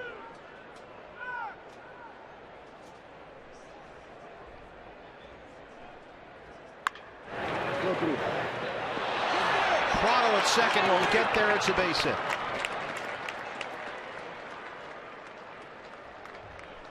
He had to go a long way to even get a glove on that one. So a leadoff single here in the 5th. Yeah, covers a lot of ground, and then because of the extension as he dove for this ball, just couldn't keep it in the glove. Rolls out far enough that Brignac is able to reach. That is the 5th hit of the game for the Rockies. Leadoff man on here, and Juan Nicasio, the pitcher, steps up. Nicasio flying out to center his first time up. 1 for 5 on the year as a hitter. He has walked twice, and he seems to be showing bunt.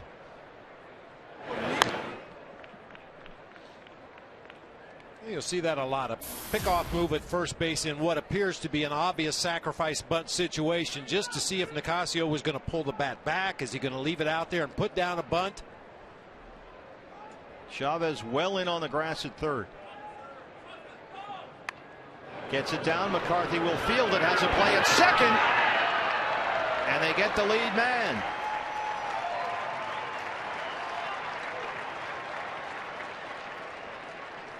Put it in the worst possible spot, right back to the mound. Well, a good reaction by Brandon McCarthy to get off the mound quickly. Got some help from Miggy, probably calling second base. And look at the athleticism of Didi Gregorius out there. Brignac is looking to break up a potential double play, and Didi just hops right over it. He is really an athlete over there. He brings an element to the infield that we haven't seen in a long time, and he is going to be really fun to watch for a long time. Here's Fowler 0 for 2, struck out his last time up.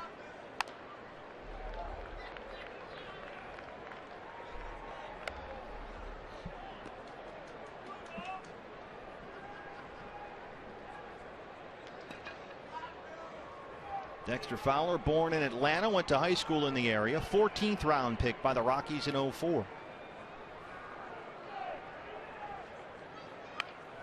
He shows bunt. Chavez crashing in. No play.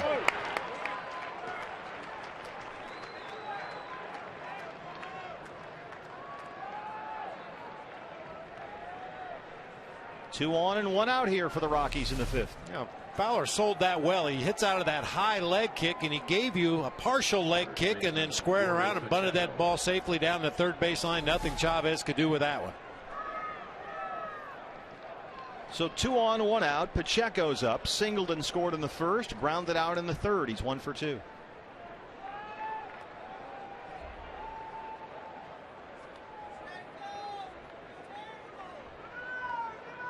Rockies have now out-hit the Diamondbacks 6-4.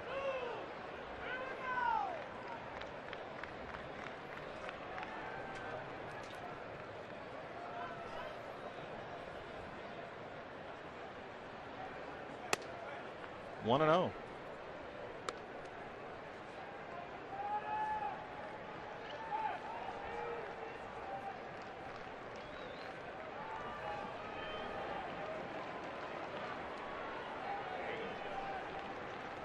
Miller Lite Club, great view out there. Very comfortable.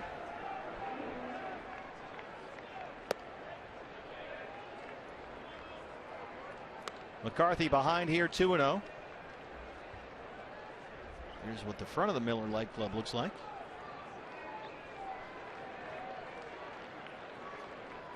Great spot to watch. I'll tell you, there's so many great vantage points in this ballpark, depending on what you want to include with the baseball game on a given night. You want to sit in those kind of seats at Fenway Park, it's $400 a pop. Base hit up the middle. Nicasio will be held at third. A.J. Pollock gets it back in quickly. They put the brakes on Nicasio, the pitcher rounding third base. So it's bases loaded here, 1 out for the Rockies. A break for the D-backs, and it's the pitcher running at second base. Got a real slow jump off the bag out there at second. Stu Cole, the third base coach, had no choice but to throw up a stop sign for the pitcher. Very tentative coming into the base at third as well. And once again, we've talked about this trap that Brandon falls into, which is the big inning. 3 singles in the first. Then he retired 10 of 11. Now he's given up 3 singles here in the 5th. And it's bases loaded, 1 out for Carlos Gonzalez. And really unfortunate timing for this to happen. Now you've got to face the 3, 4, 5 hitters in this Rockies lineup with runners on base. Foul back. Cargo singled and scored in the first, struck out in the third, 1 for 2. If there's a bright side, it's that Gonzalez has been scuffling a little bit. He is 3 for his last 26 with 9 strikeouts.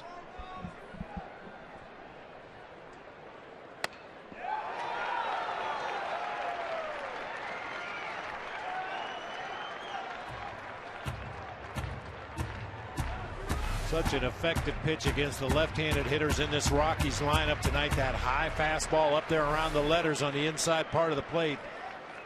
So inviting to swing at, but so tough to catch up to.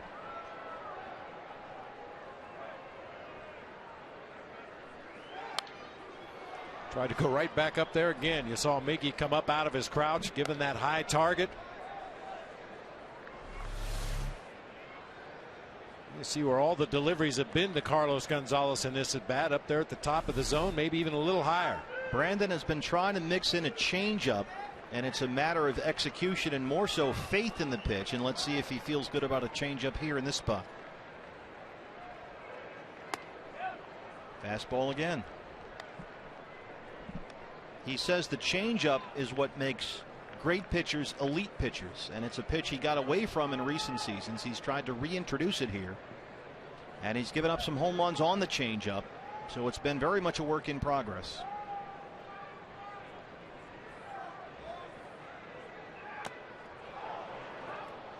Sticking with the hard stuff.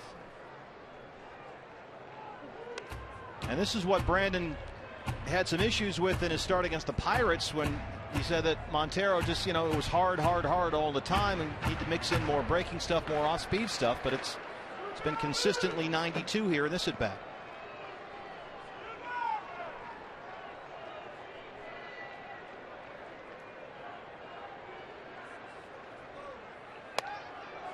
Two and 2.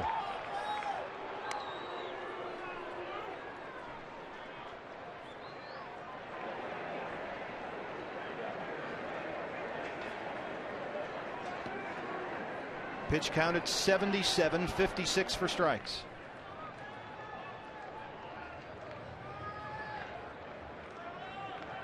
Struck him out looking.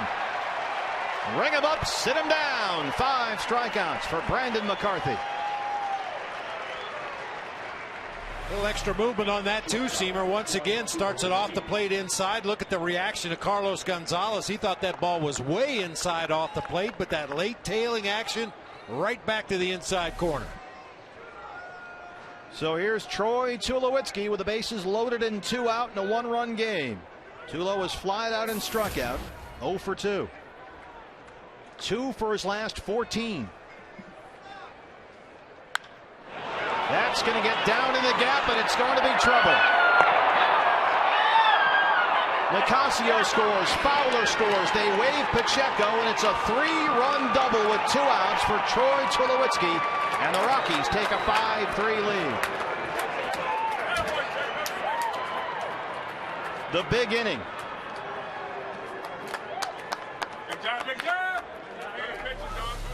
Breaking ball, it just hangs up there over the middle of the plate about belt high, allowing Tulowitzki not only to get his arms extended, but drive that ball to the gap in left center field. Off to the races. All 3 Rockies runners score. We're getting a look at contact here. Troy Tulowitzki's a real good strike breaking ball hitter. He clubs that one to the gap in left center. A 2-run single for Kadire, a 3-run double for Tulowitzki. It's 5-3 Rockies. And now here's Kadire, grounded out his last time up. 2 in the first, 3 in the fifth. The big inning once again bites Brandon McCarthy.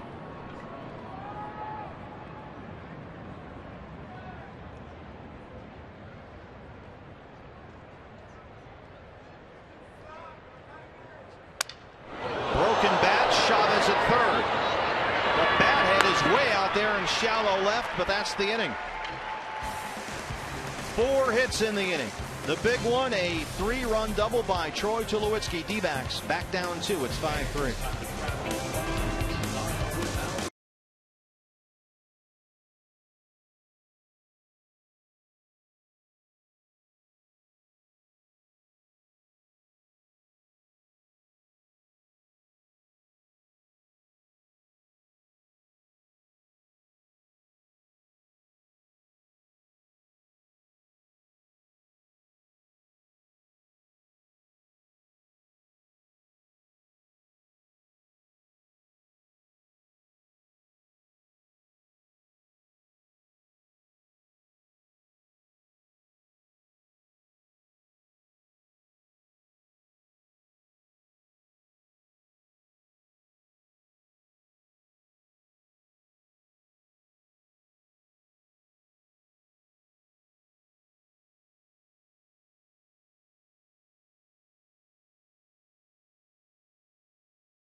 Section 104 here at Chase Field. Great place to find all your favorite Pepsi products, and it's aptly named because you can just grab and go.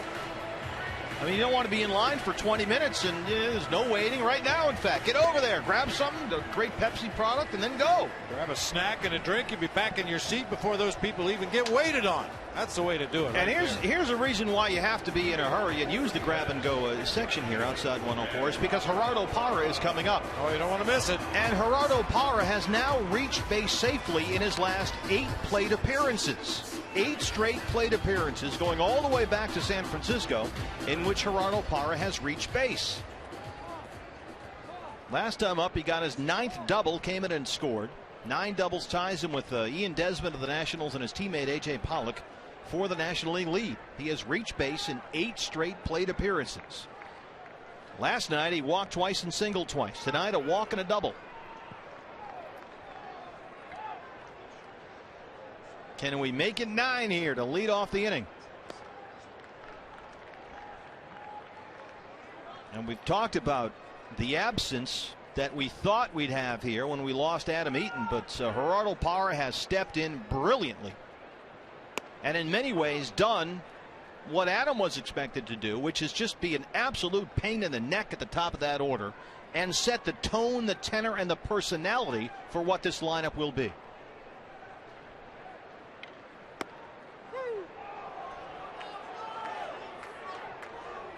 Right in the middle of everything. Offensively, defensively, running the bases. We showed you the defensive runs saved metric at the top of the order. Parra right now has 5 defensive runs saved, which means he's saved 5 runs defensively more than the average defensive outfielder would have, and that makes him the 4th best defensive outfielder in baseball right now. And we know he's got a Gold Glove in his pocket. Speaking of gloves, what do you got? I think Willeen Rosario has changed catcher's mitt since this game began. Hey, you see him back earlier in the ball game using an all-black catcher's mitt. He was boxing a few pitches. A couple of balls got underneath him. Using a much bigger glove right now. Can you do that? Sure. He may have some issues. Maybe the webbing broke or one of the laces broke, but that's definitely not the same glove he started the game with. 3-2 to Parra. Reached base safely in 8 straight plate appearances. We'll keep this one going. That's the old catcher's eye. The Brenly catcher's eye, picking that one up from way up here. By the way, did we get a good catch there? I looked away for a moment. I didn't see it myself. No catch. There was no catch, we're told by the truck. Although that guy's taking credit for it, so. All right.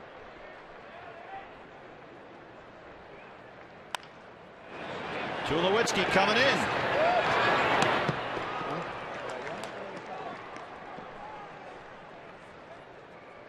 So they finally keep Parra off the bases, and that brings up Martin Prado. Second baseman, Martin Prado. Prado grounded out to first, back in the first, and tapped to the catcher 2-3 in the third, so he's 0 for 2. He's hit safely in 5 of his last 6 games.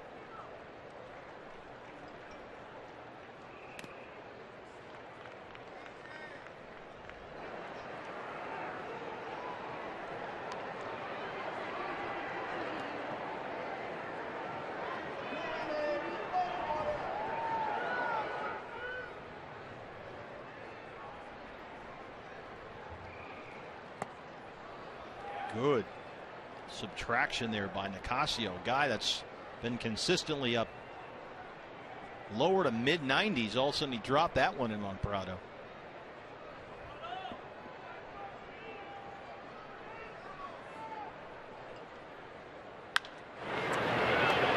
Brignac at second. 2 up, 2 down here in the 5th.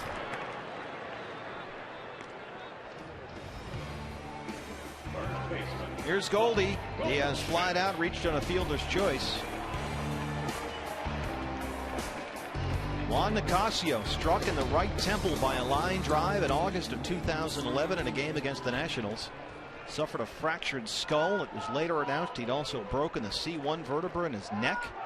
Doctors had to perform emergency neck surgery. Had to have pins inserted into the cracked vertebra. Doctors needed to attach a small metal plate to the back of his neck that ended his season. It's a horrifying injury. Oh, yeah. Hasn't affected his arm at all, though. He can still rush it up there. This guy's got really good stuff if he ever learns how to consistently throw the ball where he wants to. He was on the opening day roster last year after the neck injury. Came back, made 11 starts. Then he blew out his knee. Needed microfracture surgery, and that ended his season again. So with all these injuries, he's only been able to make 24 starts over the 2 previous seasons combined.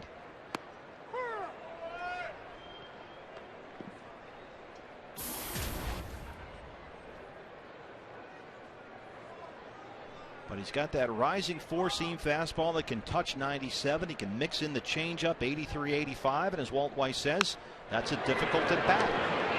Troy Tulowitzki. 3 ground balls for Nicasio in the 5th. We're through 5 here at Chase. D-backs trail at 5-3.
returns this week with 3 great matchups. The red-hot Atlanta Braves travel to Detroit to face the Tigers, or you'll see the Phillies Mets or Reds Nationals. Coverage starts tomorrow morning at 9:30. Check your local Fox listings. Set for the 6th inning out by the pool at the RamTrucks.com pool area. Yeah, there's Goldie. Well, part of him. Now, can that be used as a flotation device in case of emergency? Paul Goldschmidt's head? I would assume so, yeah. I mean, don't we play a contest? Will it sink or will it float? Well, yeah, the guy holding the giant head does not appear to be terribly buoyant. Rosario, Nelson, Brignac here in the 6th. Willian Rosario has flied out and singled. He's 1 for 2. I like that, though. If you're going to rent out the pool area and have a big Friday night out there, bring some material. Don't just show up. I mean, this is good work by those guys out there. You know you're going to get some airtime. Hey, we got the pool Friday. Don't forget your giant Goldie head. Put it in the back of the truck. There's a Goldie head out there. 1-1. There's an Ian Kennedy one out there as well, I noticed. Yeah. 83 pitches for Brandon McCarthy, 60 for strikes. There they are. It works. You notice how, Bob, those guys are all in the pool with their giant baseball heads. None of the girls seem to be very interested in what they're doing. They're all, when it's all guys in the pool and the girls seem disinterested and bored, it may be time to change the game plan a bit. Yeah. Whoa. 2-2 now.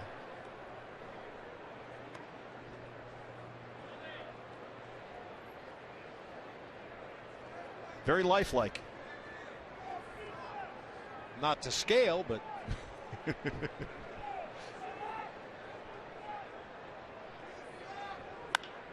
Rosario gives it a ride high and deep and gone. Willian Rosario, his 5th home run of the year, and the Rockies lead it 6-3.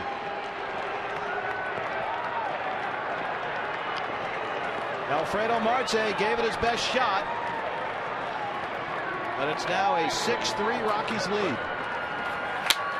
So that young man may have some issues defensively behind the plate that he's working hard to iron out, but he's got no problems up there at the plate. Once again, a hanging breaking ball from Brandon McCarthy, just not able to get that pitch down. Nice effort by Marte, just couldn't get there. Chris Nelson now.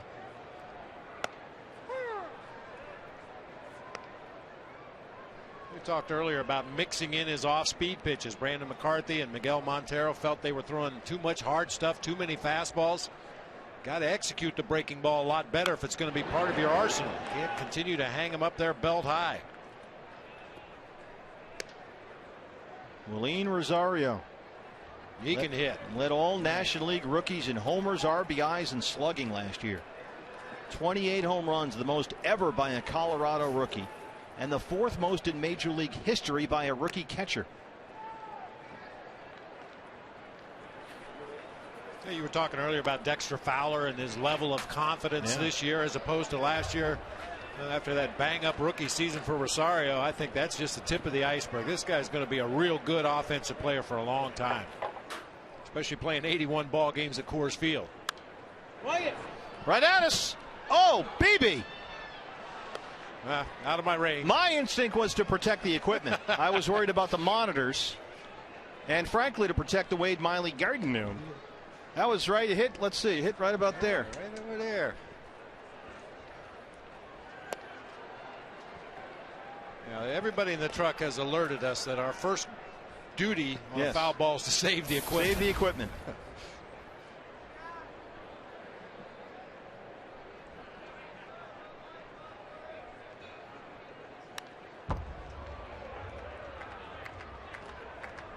Be just my luck to boot up my new computer tonight. Took a foul ball right off of it. Took one right in the iMac. Hey, you got spring football on Fox Sports Arizona, Northern Arizona tomorrow, 2:30, the spring game.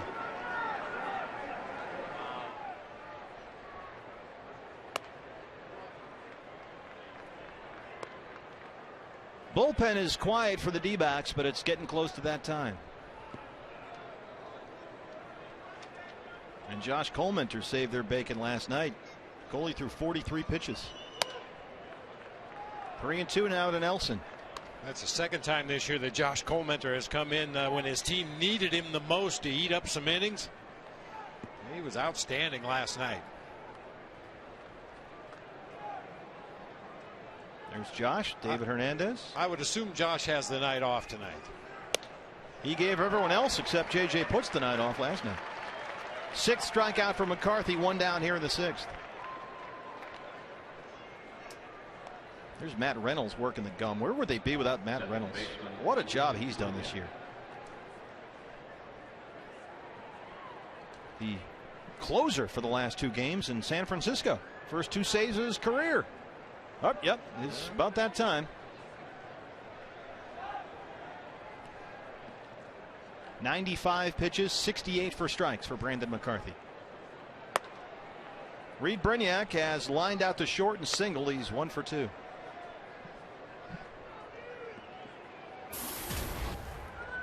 Brignac making his series debut tonight. Came in 3 for his last 19. Playing sporadically for the Rockies. He's only started 4 times in 12 games over that 3 for 19. Rockies bullpen, Josh Outman and the stirrup socks are up in perhaps the worst look in Major League Baseball. It's right up there. It's on the list. We try to be a fashion forward broadcast. And uniform critiques will be part of the broadcast, and that's a giant, or as they say, epic fail. Epic fail. Yeah. But I like the old school shout out.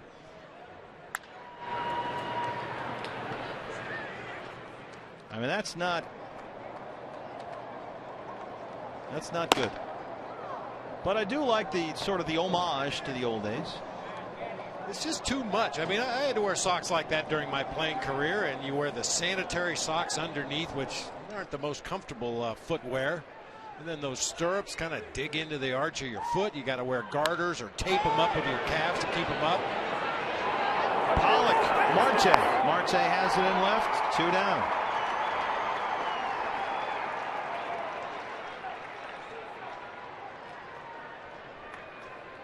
.100 pitches now for Brandon, and there is action in the Diamondbacks bullpen.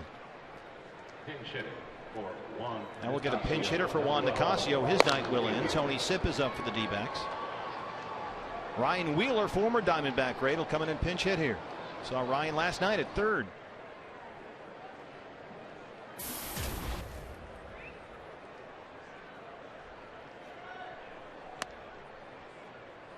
Wheeler was a 5th round pick by Arizona in 2009 out of Loyola Marymount. He's from Torrance, California. He went the other way in that Matt Reynolds deal. We just showed you Matt out in the Diamondbacks bullpen a moment ago. And Ryan had really been hitting in AAA at Colorado Springs. 15 games, hitting .348 with 16 RBIs. It's Jim Wright and your Vitor Alba, the pitching coach and the backup catcher. Bonding.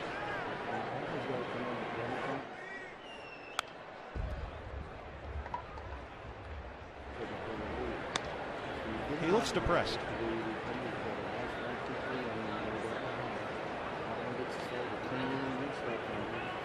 Reed had an 0 for 4 last night.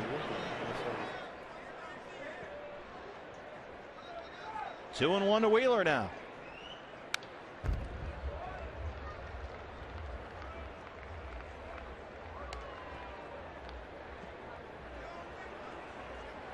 Nicasio's night is over after 5 innings.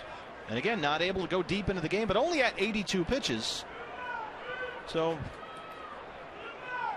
Walt Weiss could have left him in there for another inning or 2. Especially with no one on base here. And Wheeler strikes out. 7 strikeouts for Brandon McCarthy. We'll go to the bottom of the 6th. D-backs have some work to do here. They trail at 6-3.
Backs trail the Rockies 6-3. Montero, Chavez, and Pollock here in the 6th inning. Let's go back in time from the Purple Vault, Bob. April 26, 2001, Luis Gonzalez Gonzo's 13th home run in the month of April came on this date that year. Wow. I love watching that. I loved watching it even more back in 2001. That's our Chaz Roberts cool play of the game, brought to you by our friends at Chaz Roberts Air Conditioning. Josh Outman, the new pitcher for the Rockies. Fastball, slider, changeup combination. You'll see as many off-speed pitches as fastballs from Josh Outman if he follows his history. Miguel Montero 0 for 2. Last time up, Miggy drove one to the gap in left center that got chased down by Fowler. Really gave it a ride. And he had a few atom balls in San Francisco, and you just watching the swings and the way he's putting the bat on the ball, you feel like he's real close to getting out of this thing.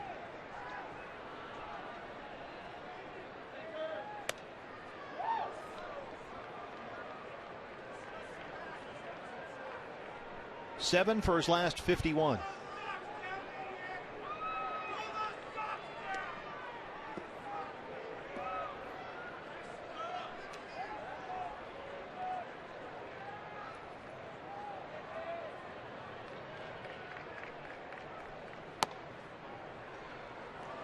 Three and 0 now.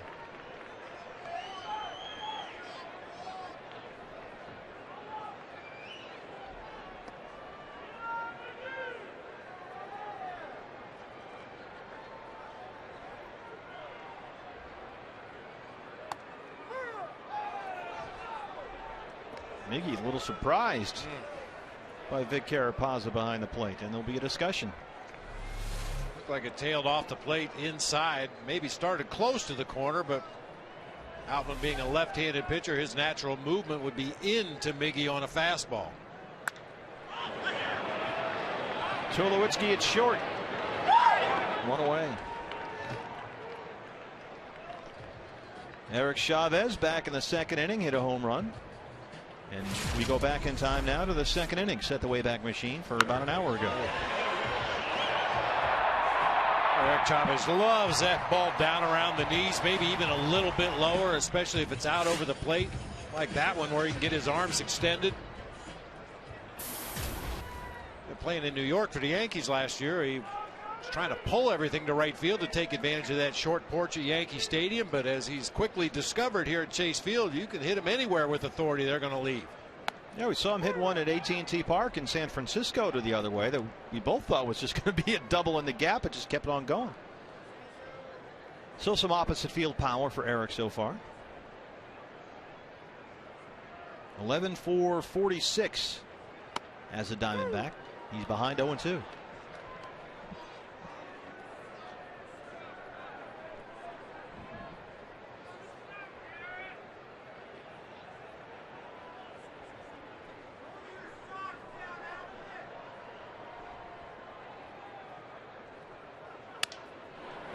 Nelson. 2 down. Back in the Purple Vaults, April 26th. Oh, I remember that one. Clank. Well, he had a nice 23 or 24 game run. Yes, he did. That ball actually hit his own face on the Jumbotron in center field. What did Nucci Varner do on this day back in history, I wonder? Cheered on Richie Sexson. Now, A.J. Pollock, to duplicate that feat, would have to hit it there. And that's not easily done for anyone. A.J. reached on an error in the 2nd and scored a run, grounded out his last time up. He's hit safely in 10 of his last 12 games. Kevin Towers says he does get calls from teams interested in A.J. Pollock because A.J.'s game is so well-rounded, does a lot of things well. There's no one tool that jumps out at you, but the complete package, and it really is something of an acquired taste. The more you see it, the more you like it, and it's not just true for D-backs fans. Rival executives are noticing as well. And Kevin Towers says Pollock is one of those guys, when he's in the lineup, you feel good. You think he's going to do something. either offensively or defensively, that's going to help out the ball club. And that's very much been the case with AJ this year.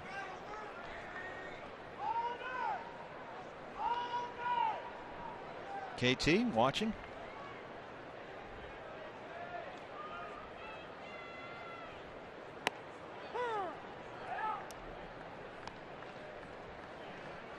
Yeah, Pollock has shown he's got some pop in the bat. 2-homer game against the Pirates earlier this season. Leading the league in doubles. He plays great defense, has a strong throwing arm, and not blazing speed, but very usable speed. Runs the bases well, uses the speed effectively as a defender in the outfield. He's just done a lot of things that make you feel good about his presence in the lineup.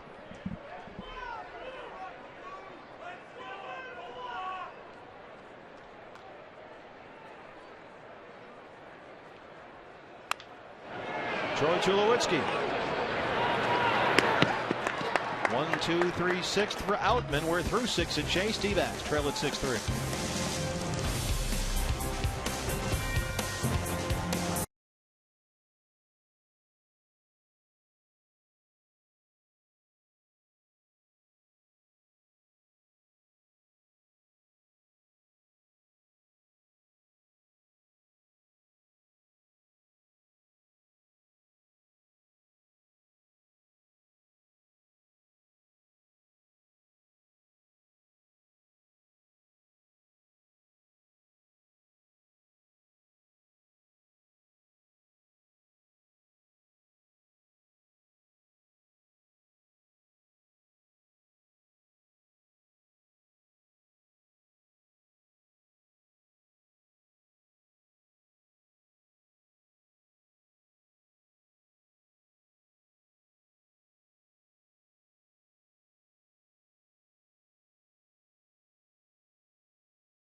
Brought to you in part by CenturyLink, your link to what's next.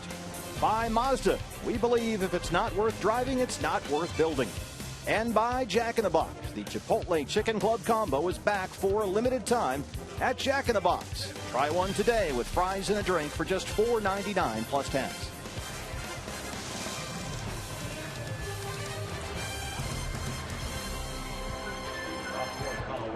Set for the 7th inning. D-backs trail at 6-3. Brandon McCarthy at one point tonight retired 10 of 11, but once again bitten by the big inning. The Rockies got 2 in the first and 3 in the 5th. The crooked numbers have ended his night, and here is the pride of Pascagoula, Mississippi.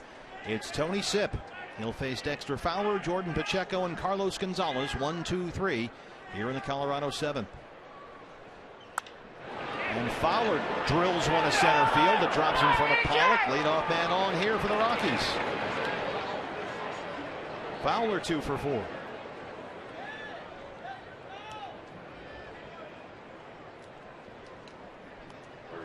That's the 10th hit for Colorado.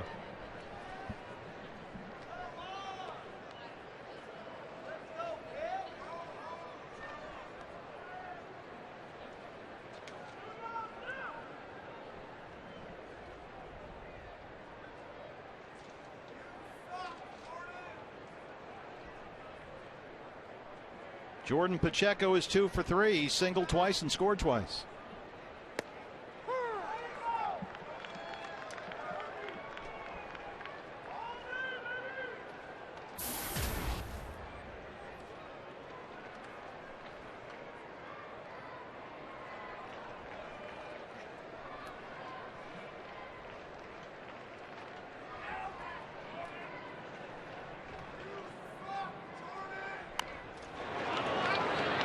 Chavez, foul ball. expect to see Fowler on the move sometime, especially now with a 2-strike count on Pacheco. Rockies lead the National League in stolen bases and stolen bases attempt. Walt Weiss says everybody in the lineup has the green light unless they tell them not to run. 3 out of 4 on the season for the Rockies center fielder. Chatting it up over there with Goldie.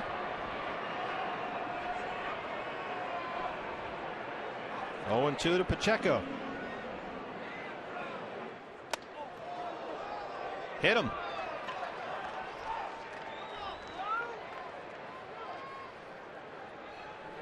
Tony really trying to speed up his delivery to hold Dexter Fowler over there. Goes to that slide step, and then that slider just chases Pacheco deeper into that batter's box. Just gets a piece of that jersey just above the belt there. So the first 2 in the inning reach against Tony Sipp, and with 2 on and no outs, the batter is Carlos Gonzalez. Cargo has singled and scored. He struck out twice, 1 for 3. And he is slumping. 3 for his last 27 with 10 strikeouts.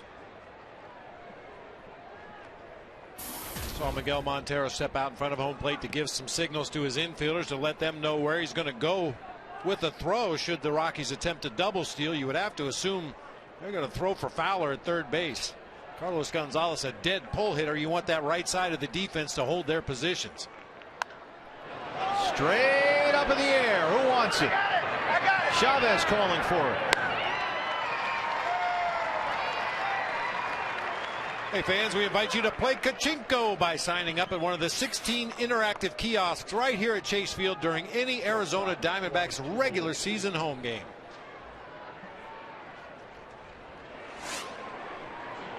And then after that, you go over, grab a beer. Most fan-friendly beer in baseball right here at Chase Field. It's all about affordability here. And the great thing, as we mentioned, with those wide open concourses here at Chase, you're standing there in the food line, and there's so many food items here. There's in places to buy them. There's not really a long wait anywhere, but if you are waiting, you can just stand there and see the game at the open concourse. You're not going to miss anything. Tulowitzki, 3-run double his last time up. Watch that first pitch. Loves to attack that first pitch with runners in scoring position.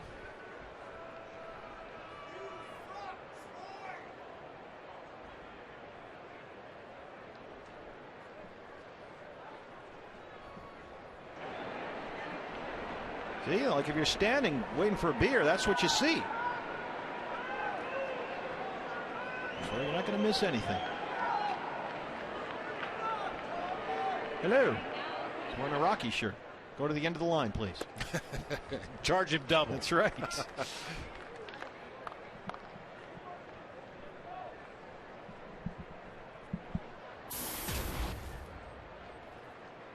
Tulo flied out in the first, struck out looking in the fourth, then the 3-run double in the fifth.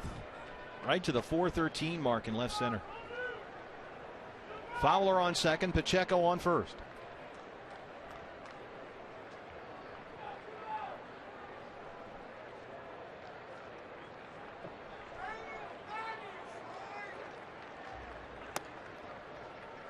Two 2-0 now. This was the Tulo double. Back in the fifth, the big hit of the game so far. Yeah, cleared the base. He's got to break a ball up or maybe a cutter up out over the plate. He did not miss it. All 3 runs came in, and it broke the game open. We're 6-3 right now here in the 7th.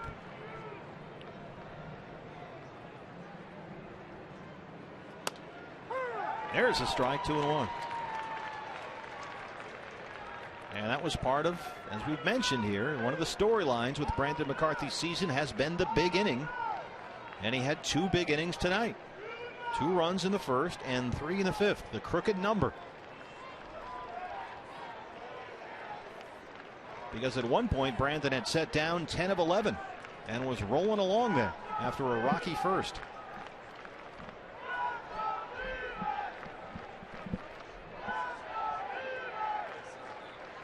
At one point he retired 9 straight, had retired 10 of 11 through the fourth, But then in the 5th, Colorado fought back for 3 runs on 4 hits, including the Tulo double.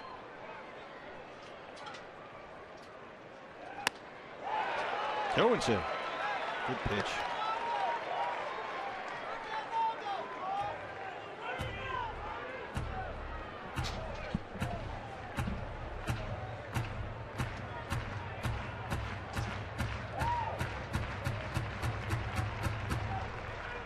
Tony Sipp, Clemson Tiger, a 45th round pick by the Indians back in 2004.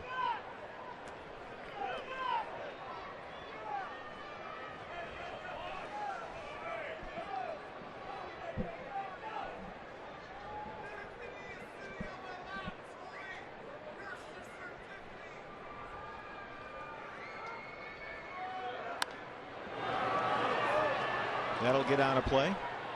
Sipp, the 45th round pick.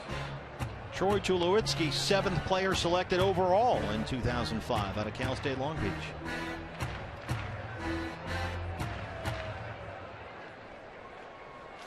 The Dirtbags, one of the great nicknames in college sports.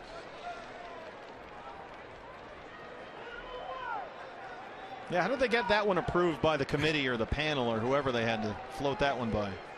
We're going to go with Dirtbags. All right, good. Sure. What happened in that meeting? Fowler at second, Pacheco at first.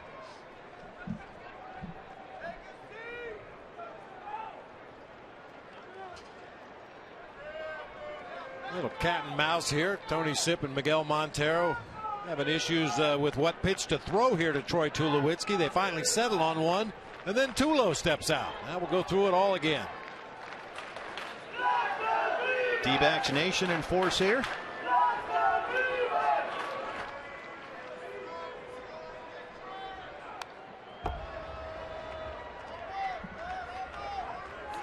I mentioned it after that double that Tulowitzki hit back in the 5th inning. He's a real good strike breaking ball hitter. When you throw him breaking pitches in the strike zone, he gets good rips at him. Just missed that one. He will chase bad breaking balls, but if you make a mistake in the strike zone with an off-speed pitch, he's usually right on it. There's not a ton to choose from with Tony Sipp. This season, 62% fastball, 28% slider, and 5% change.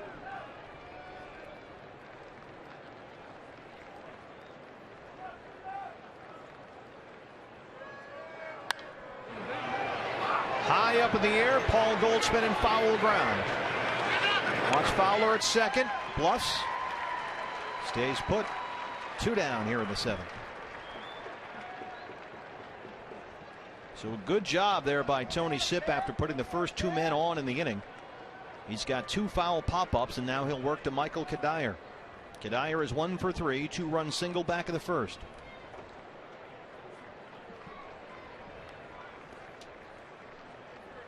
Right fielder Michael Kadire.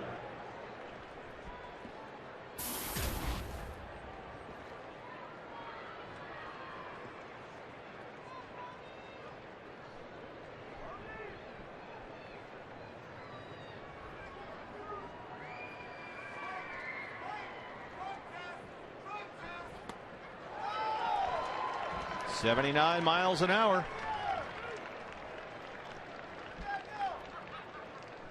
The fastball will come in at 90. The slider at changeup both 77 to 78. So there's a big differential there in the velocity. As you might expect for a guy hitting behind Troy Tulowitzki and Carlos Gonzalez and Dexter Fowler, Kadire has had a lot of opportunities this year with runners in scoring position.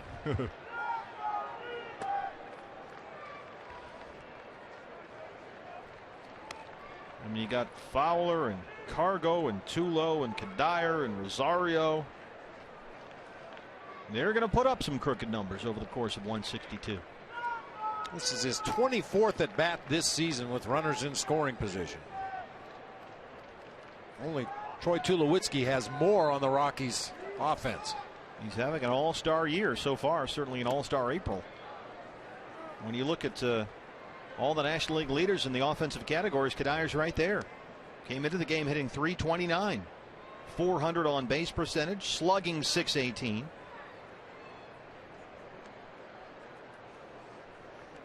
5 homers and now 17 RBI.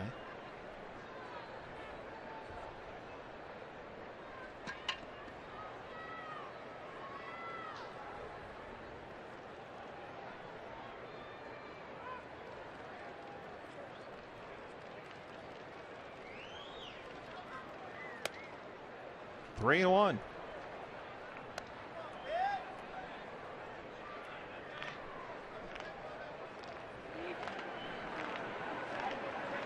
Marlene Rosario is on deck.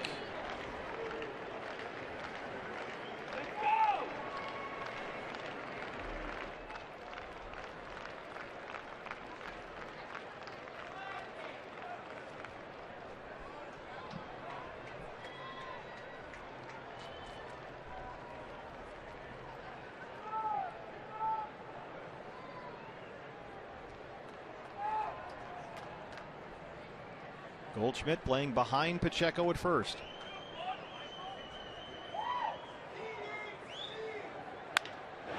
Chavez. They go a short way to get out of the inning. First 2 reach against Tony Sipp. They are stranded. We go bottom 7. D-backs down 6-3. Joe Borowski joins us next.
There we are with the pride of Bayonne, New Jersey. Joe Borowski joins us in the booth here. Joe, Diamondbacks have been out hit 10-4. They trail at 6-3. Once again, the big inning got to Brandon McCarthy. And I'll tell you what, I thought he settled down nicely after that first inning. Yeah. And unfortunately, it was another big inning that got him. I thought it was an unbelievable pitch he got Cargo out on a caught looking. But as we were talking a little bit earlier, Bob, that one pitch, and I thought it was the right pitch. You're looking to throw a breaking ball in that situation to Tulowitzki, but unfortunately for Brandon, it was a backup cutter, and it came right back over the plate. And Tulo, true to his form, he was jumping on a first pitch with runners in scoring position. Yeah, he doesn't work a lot of patient at bats with runners in scoring position. Didi Gregorius singled his last time up. Joe, would you ever wear socks like that? I saw him warming up in the bullpen, and I said, wow. he's a very brave man. Very brave. I don't know if he lost a bet or what. I don't even know if they wore him back in your time, Bob, like that. Yeah, we did. At the beginning of my playing career, we wore sanitaries and stirrups. The sanitary hose. But then you'd wear the long pants, wouldn't you? You wouldn't go that high on the knee. Well, we had to show at least 2 inches of color above the arches there, above the golden arches. Yeah, the Giants asked us to show 2 inches of socks, so not quite that bad, but very close. I feel for you, Bob.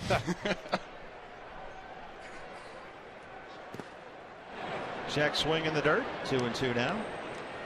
Joe, Josh Colemanter really did a nice job of giving the bullpen a breather last night, and so we're going to see some guys who are a little more refreshed tonight now that Brandon's out of the game. Matt Reynolds warming up. Yeah, what an asset he is to Gibby, to have somebody who you can throw in there in a tight game, and you can extend him in more than just 1 or 2 innings. I mean, he's invaluable to have in your bullpen, and he's proven that even though he would probably like to start, he's more.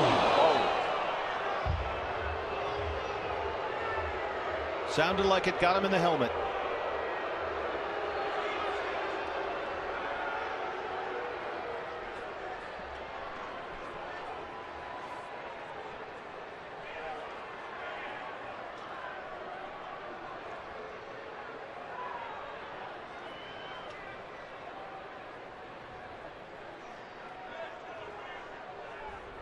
Gary Cederstrom is the crew chief. He rushed in from his first base position, and he's having a discussion now with Kirk Gibson.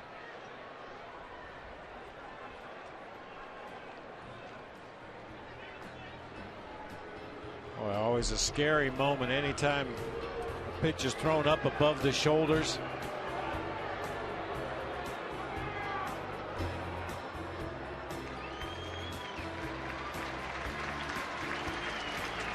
And with anything that's close to the head in, you just don't even speculate, because you don't know oftentimes until several days later. And you're just thankful to see Didi Gregorius get up and walk away.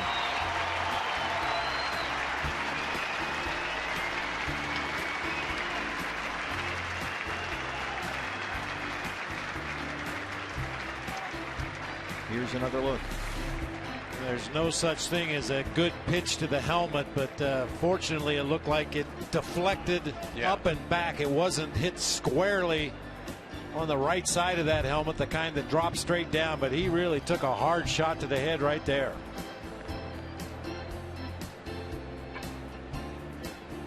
In the game, the pitch run for Didi Gregorius, number 4, Cliff Pennington. Cliff Pennington will come in and run at first base for Didi Gregorius, who will go and get checked out by the medical staff here at Chase Field.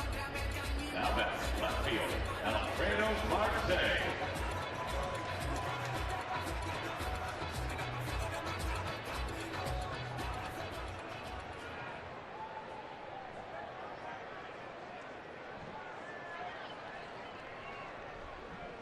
And Didi has provided such a start and really a jump start to this team when it needed it, when it was struggling through a long road trip, and you hate to lose that presence, and you just hope for the best at this point.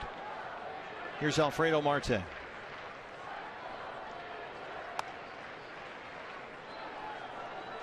Well, obviously you want to err on the side of caution anytime somebody gets hit in the head. Baseball has done a great job of being proactive about those head injuries and getting guys into that training room where the doctor can check them out immediately. And Kirk Gibson getting the very latest update on the health of Didi Gregorius, how he's responding back there.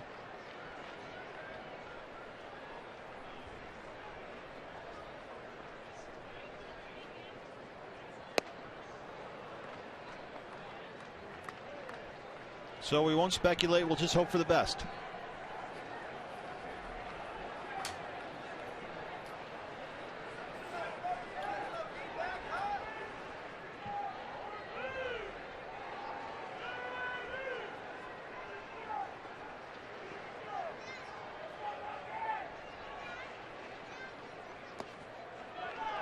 Alfredo Marte had an RBI single back of the second, flat out his last time up. He's 1 for 2.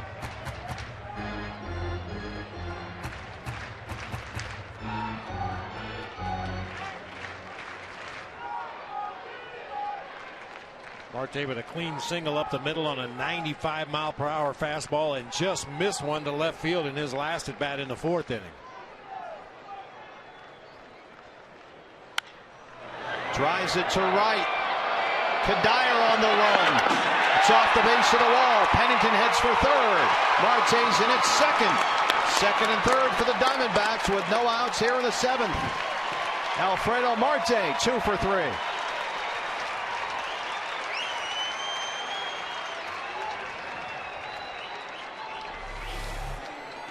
Showing good opposite field power here, tailing fastball up and out over the plate. Didn't try to pull it. Chases Kadire all the way over near his own bullpen. Marte flexing his muscles to the opposite field. And now we'll have a pinch hitter for the pitcher spot. Cody Ross will come up. And he's the tying run at the plate with no outs here in the 7th. Ross pinch hitting for the pitcher spot. Joe, what do you throw Cody Ross here? You have to go breaking ball. Cody's right here is looking for something out over the plate that he can drive. And I don't think Weiss is going to give him a chance. He's going to bring in a righty right here.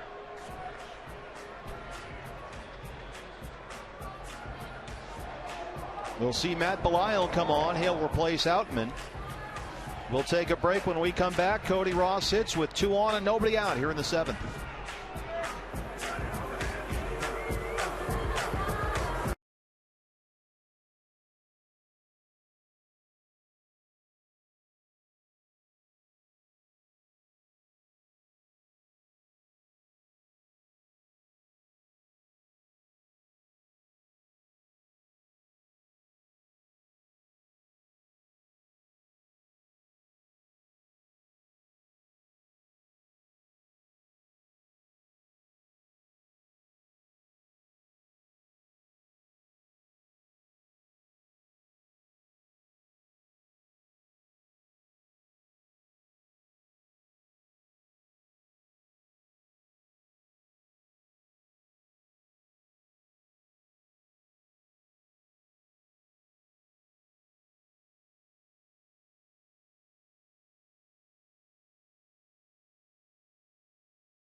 For the Diamondbacks here with 2 on and no outs in the 7th. New pitcher for the Rockies, Matt Belisle.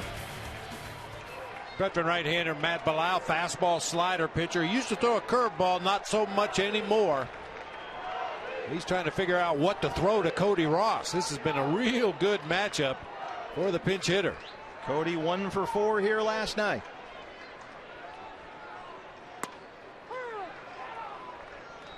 Joe, if you're Belisle, what are you doing here?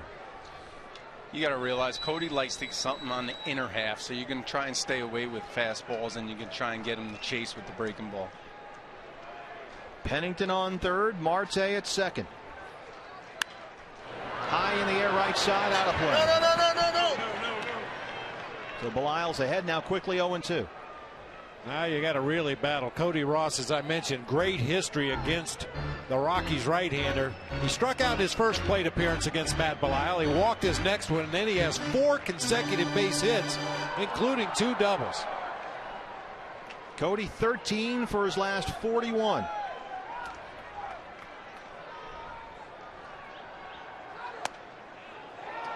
One and two.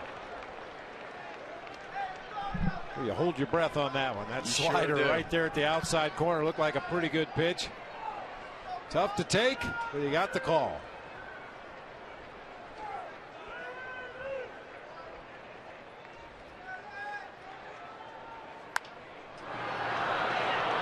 Shallow right.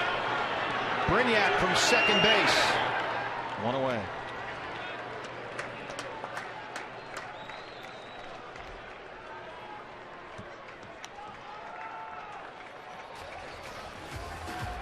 Gerardo Parra walked in the first, doubled and scored in the third, grounded out his last time up. Career numbers against Matt Belisle.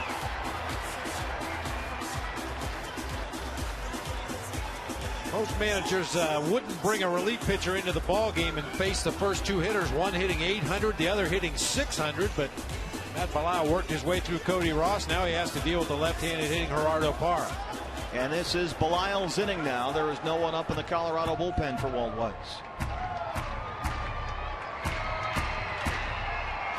Gregorius was hit in the head with a pitch. Walked off. Pennington pitch running at third. Marte doubled. Second and third, one out for Parra. No updates as of yet on the condition of D.D. Gregorius. We'll keep you posted as soon as we learn something.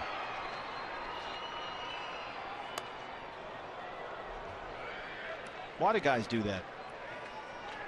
Joe Bunt. Well, he's got the third baseman playing way back. Rockies are actually conceding a run right here. And Parra has been one of the hottest hitters in the lineup. I'd like to see him go ahead and swing away. Left-hander 6 for 19 against Belisle this year. 1-1. Yeah, the way he's hitting, just take your hacks, man. It did serve the purpose of drawing Chris Nelson in at third base, even with the baseline. He was playing extremely deep on that first pitch. 2-1. Nelson backpedaling into a deeper position down there at third, assuming that Parra is not going to bunt.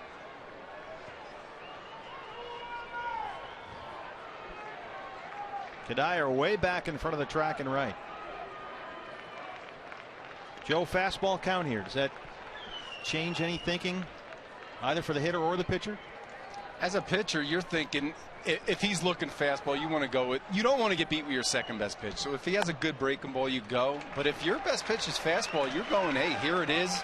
If you're going to beat me with my best. Well, now you're behind 3-1 if you're Belisle and first base is open. Do you give him something to hit here, or do you try and nibble? You're still staying on the outer half. You don't want to make a mistake on the inner half and have him hit it out. So if you walk him, you have that base open.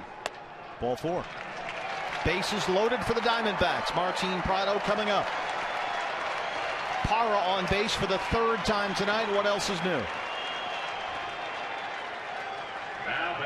You got to give Parra a lot of credit in that at bat too. He understood what they were trying to do right there, and notoriously Parra likes to swing early in the count, but he laid off some close pitches and wound up drawing the walk. Martin Prado 0 for 3. He has grounded out 3 times. I'd have to say he's due right here.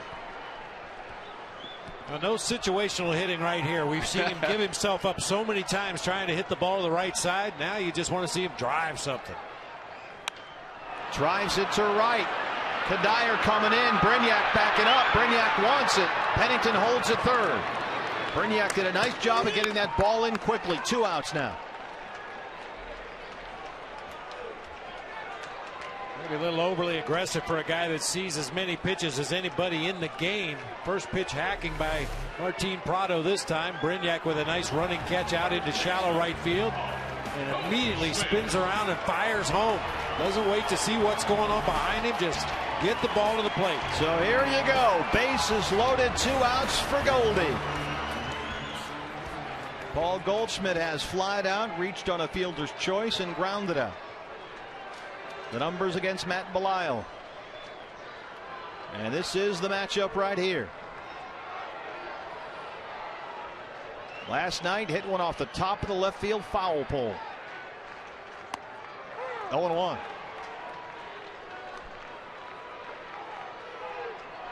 Joe, how would you attack Goldie here?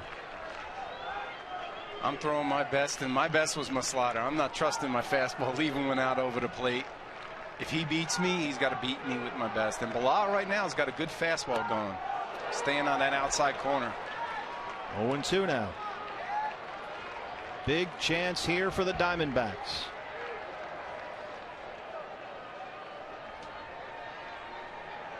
Pennington on third, Marte on second, Parra on first.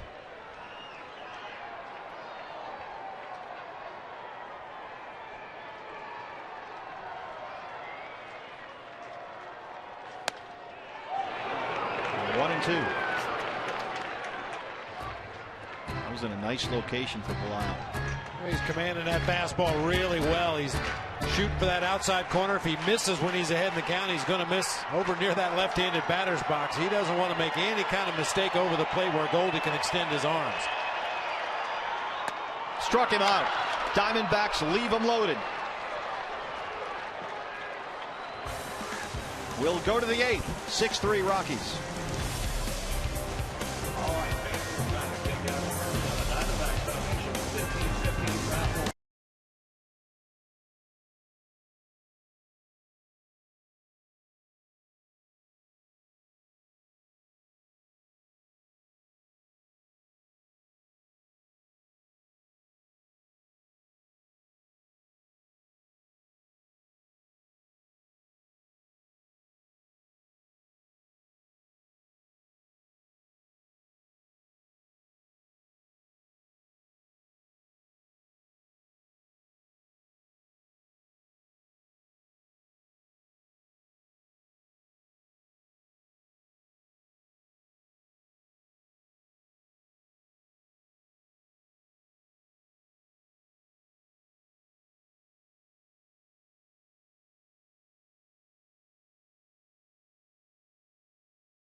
Pitched in all 3 games in the series against the Giants in San Francisco. He leads the major leagues with 14 appearances this season. He's had 3 one-pitch appearances, Bob. He'll have to throw more than that here. Can't be much more efficient than Brad Ziegler has been this year, pounding that sidearm sinker in there, getting a lot of early swings, a lot of easy grounders. He has been automatic. New shortstop for the Diamondbacks. Cliff Pennington, who came in a run for Didi Gregorius, stays in the game at short. No update as of yet on Didi, who was struck in the head by a Josh Outman pitch and is getting checked out. Rosario, Nelson, Brignac, 6, 7, and 8 here in the Rockies' 8th. They lead at 6-3. Rosario homered his last time up. He's 2 for 3, single and a home run.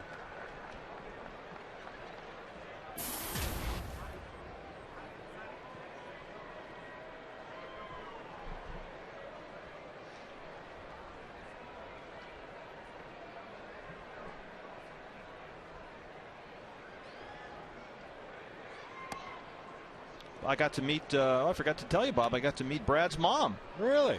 She was in San Francisco, flew in for the series, so I got to say hello to her. They watch all the time. Brad's dad is all over me on Twitter all the time. Yeah. He's always suggesting things to say and making sure that everything's buttoned up. We're going to have a kid caster on Sunday. Maybe Mr. Ziegler can audition. Yeah, tweet in a link.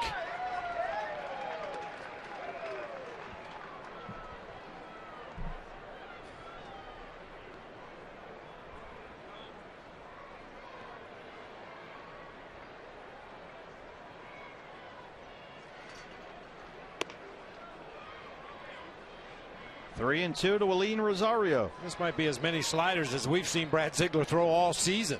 Aline Rosario, a dead fastball hitter. He too can hit breaking balls if you make mistakes in the middle of the plate, but there you go. Pennington, sure enough, new shortstop. First ball hit right to him, 1 away. It's hard to imagine Brad was actually an overhand pitcher one time. He just looks so natural throwing out of that sidearm delivery. Keeps that ball down low with that sinking movement. Just looks like he was made to be a submarine pitcher. Chris Nelson is 0 for 3. He struck out twice. Yeah, Brad was drafted by the Phillies out of Missouri State. And not only was he an overhand guy, he was a starter. A's got a hold of him, and he was converted into a sidearm submarine reliever, and he quickly moved through the Oakland system. Broke into the big leagues as a 28-year-old. Right to Paul Goldschmidt.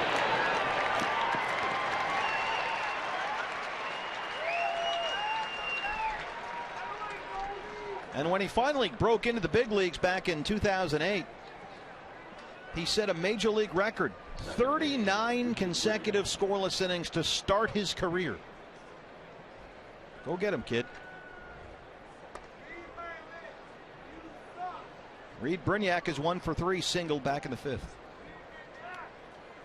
I have a feeling you're going to see a lot more sidearm and submarine pitchers moving forward. We've talked about it a lot with Brad Ziegler. Just changes the batter's eye level. It's a delivery you're not used to seeing. And then you've got the other extreme, Josh Colmenter, way up over the top. You can give that hitter something that they don't see on a regular basis, you automatically have an advantage. Yeah, it's not by any stretch a cookie cutter bullpen. Different arm angles, different repertoires from most of these D-backs relievers. Prado at second from the outfield grass, and another 3-up, 3-down inning for Brad Ziegler. They're in the 8th. We'll go bottom 8. Due up for the Diamondbacks, Miguel Montero, Eric Chavez, and A.J. Pollock. D-backs down 6-3.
Field, these are critical games. Diamondbacks tied with the Giants, only a game back of the Rockies, and the D-backs beat the Giants 2 of 3 in San Fran.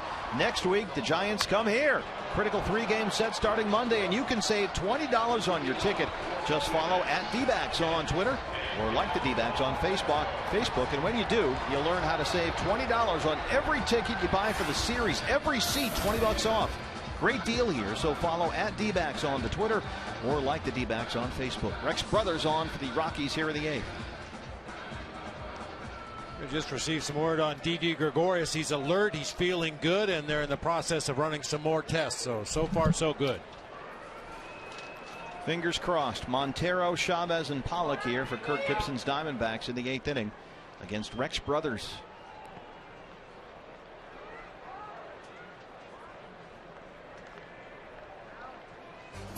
And the last thing this team needs is another injury to a key player, and Didi Gregorius has quickly become an important piece.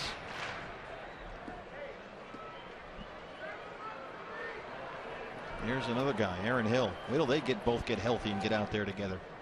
That'll be something to watch. Jason Kubel's very close to coming back himself from that quad injury. And then we talked about Adam Eaton yesterday. He's hoping maybe next week. That seemed a bit optimistic, but certainly getting close. And Willie Bloomquist has been out since spring training with that oblique injury. All the injured Diamondbacks, Bob, working out earlier today here at Chase. Yeah, we've seen Adam Eaton take batting practice the last couple of days. Willie Bloomquist and Jason Kubel. Aaron Hill were working out earlier this afternoon. Aaron Hill doing things he can do, which is use his legs. He has to get Jason Kubel's left-hand power bat back in the lineup, too. 2-2 to Miggy. Well, not taking anything away from the guys that have filled in, but it's a different looking lineup when you put those guys back in it. Man, Jason Kubel and Willie Bloomquist and Aaron Hill, Adam Eaton. It just speaks to what a remarkable job the guys that are here have done. And also the good job that Kevin Towers did getting the depth that has become necessary very early in the season this year. And when you think of depth organizationally, not just at the major league level. Miggy base hit to left. Went down and got it on a 3-2 count. Well, good to finally get some results from Miguel Montero. He's hit a number of balls that direction very hard recently, unfortunately right at defenders.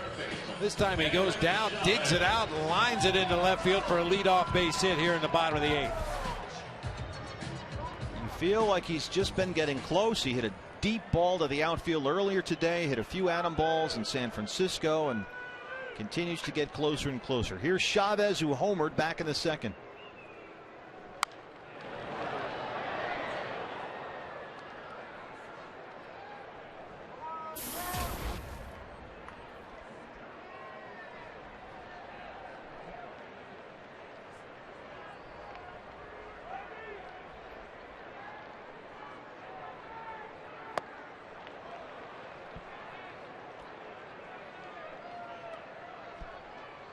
Good to see Miggy get that base hit off the left-hander.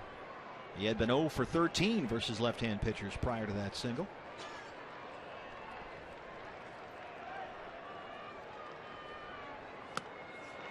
Struck him out.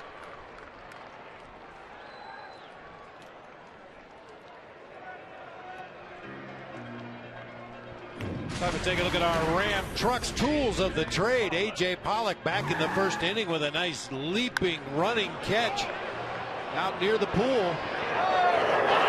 Caught right in the heel of the glove, able to hang on. That was a big play in the ball game very early. There's A.J. And he noticed his eyes there. He went ball, wall, ball. Find the ball. Then go look at the wall, figure out where you are in relation to it, and then pick the ball back up again.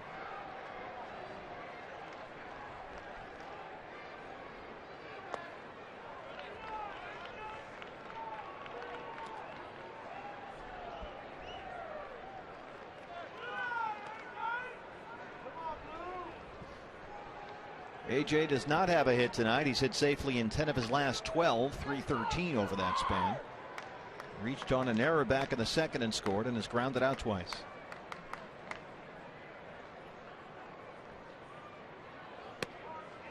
One and two. Well, Rex Brothers is not a soft tossing lefty. That last one at 96. His average fastball this season just a tick under 93 miles per hour. He can rush it up there. This is a pretty good bullpen. Got some power arms back there. Struck him out. 2 down.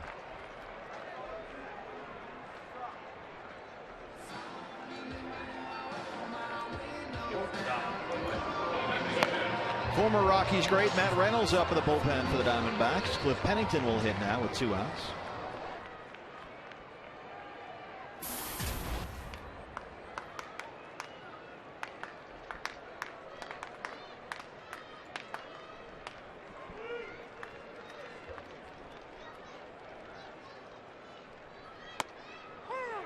Pennington, the only switch hitter on the roster. Career before this season, 253 versus righties, 237 against left-hand pitchers.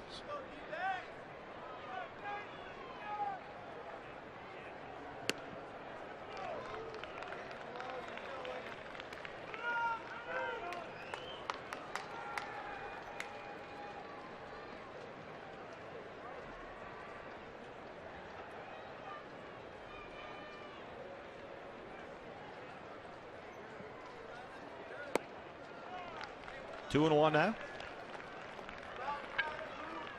Marte's on deck. He's 2 for 3 tonight, single and a double.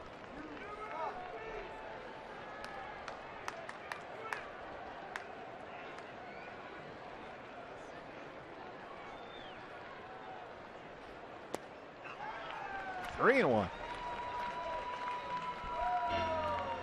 Willeen Rosario will have a conversation.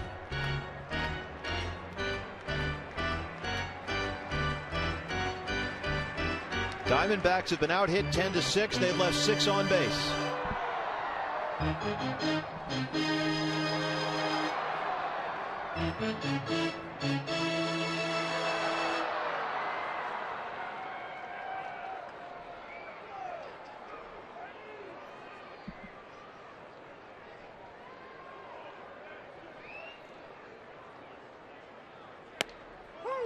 Three and 2.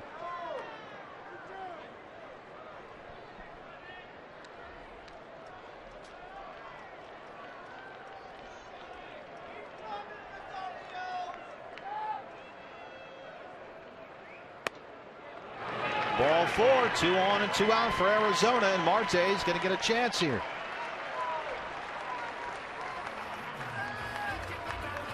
Going to get a chance against a lefty. Nobody warming up down in the bullpen for the Rockies. Left fielder, Alfredo Marte. Alfredo Marte, RBI single in the second, doubled in the seventh. He's 2 for 3.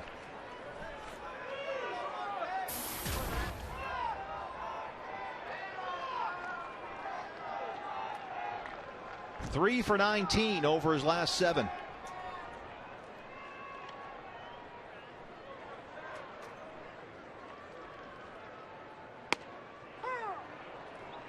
You throw him a fastball, Bob, in the wrong spot, he will tie the game right here. At worst, just keep that line moving. We saw him go to the opposite field in his last at bat, doubling down into the nearly into the bullpen in right field.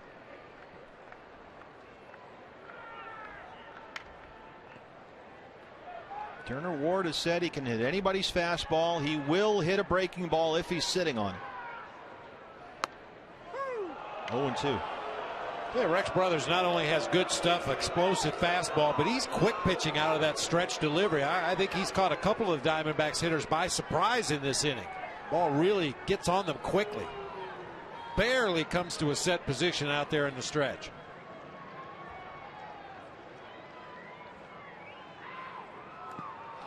Chased it in the dirt, and there's the strikeout. Play is completed. 3 strikeouts in the inning for Brothers. Diamondbacks strand 2. We go to the 9th at 6-3 Colorado.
Rockies 6-3. Let's get the results of our AT&T Twitter poll question. We asked you earlier your early season pick for the All-Star team. You can only vote for one, and 61% say Paul Goldschmidt. Thanks to everyone who voted At Fox Sports AZ, we'll do the AT&T Twitter poll question. Once per game. Well, Matt Reynolds has pitched like an all-star. Certainly, he's on the mound here for the Diamondbacks in the ninth. 2 saves in his last 2 appearances, the first 2 saves of his career, and he comes in here riding a 13-game scoreless streak, 13-inning scoreless streak.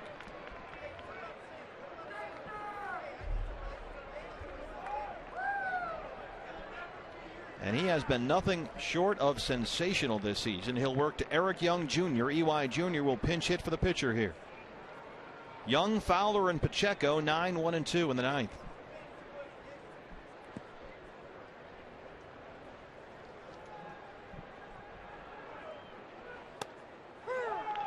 That's Matt Reynolds right there. He just comes into the ballgame, nothing tricky, just throws strikes. He has been the Diamondbacks' most consistent relief pitcher. Pennington at short. No way. At the very end of that long road trip, 9 games in 10 days on 2 different coasts, it was Reynolds who came on twice in extra innings in San Francisco on back-to-back days and nailed down the first 2 saves of his career and pick up a bullpen that each time had blown the save behind experienced closers and setup guys. And it was Reynolds who they turned to, and he came through brilliantly every time.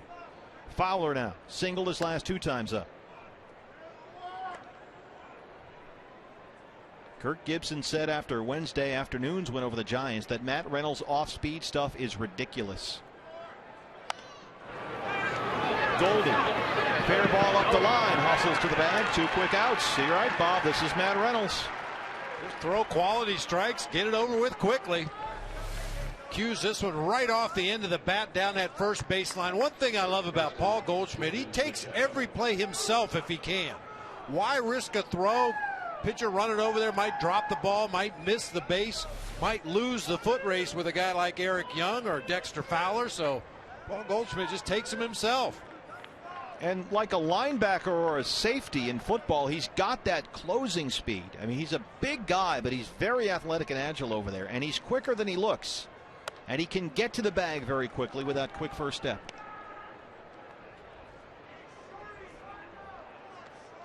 Pacheco singled and scored in the first, singled and scored in the 5th. He's also been hit by a pitch. He's been on base 3 times.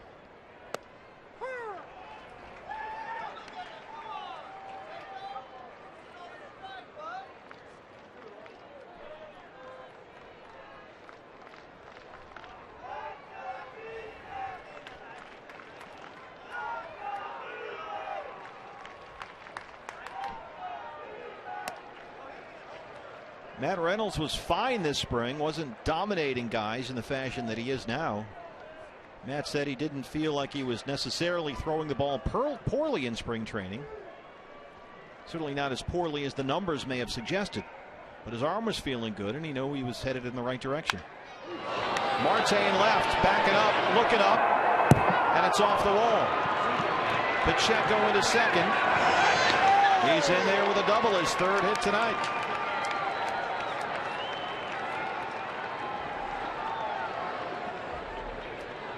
That's why they need to find a spot for this bat in their lineup.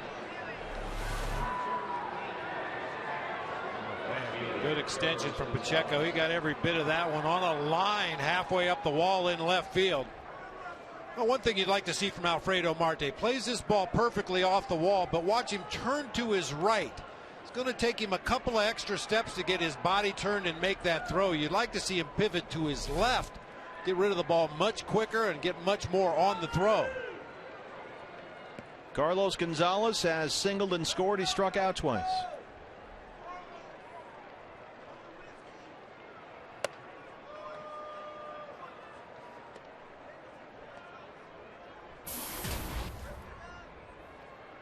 One for 4 tonight. Now 3 for his last 28 with 10 strikeouts.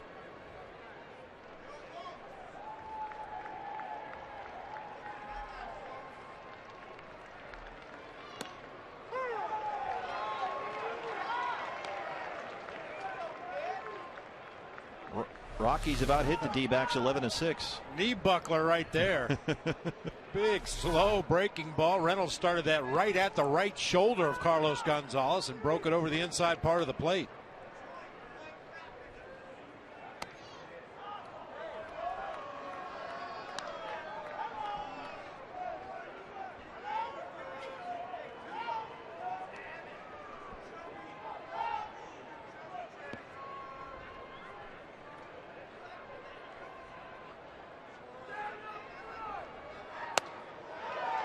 Two and two.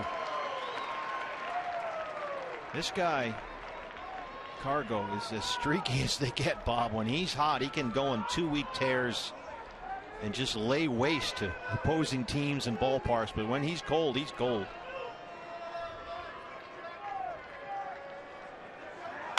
Right to Paul Goldschmidt.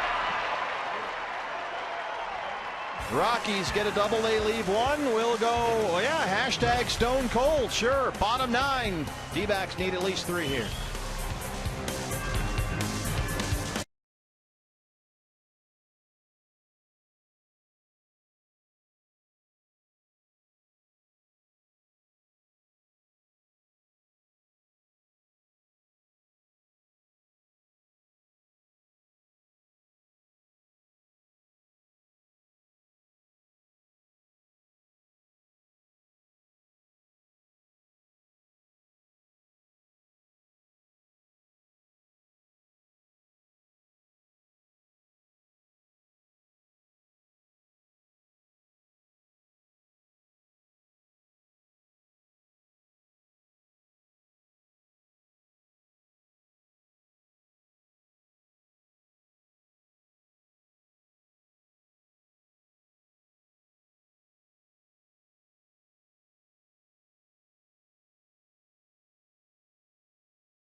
Here's your boy, Rafael Betancourt.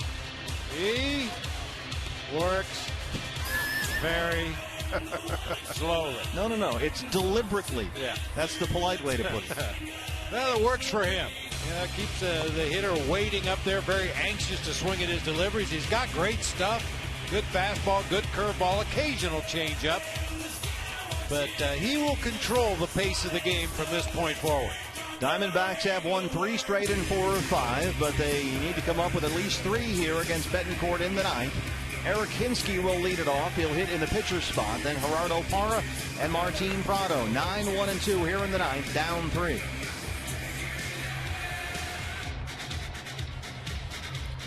And they'll go to the Hinsky well one more time. He really does thrive in this role. Yeah, it's really hard to describe to somebody the life of a professional pinch hitter. He goes through the same routine, the same workout every day, waiting for that one at bat in the 9th inning of a game against the other team's closer. Not an easy gig.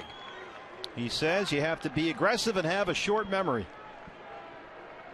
He'll lead it off against Betancourt in the 9th.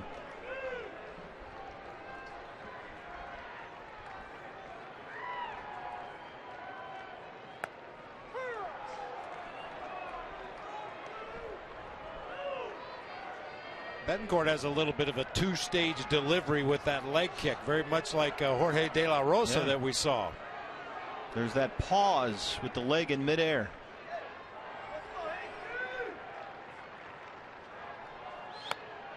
And the funny thing is they both pause and then they both continue raising the leg. It'd be one thing to stop and then come through, but they just keep going up.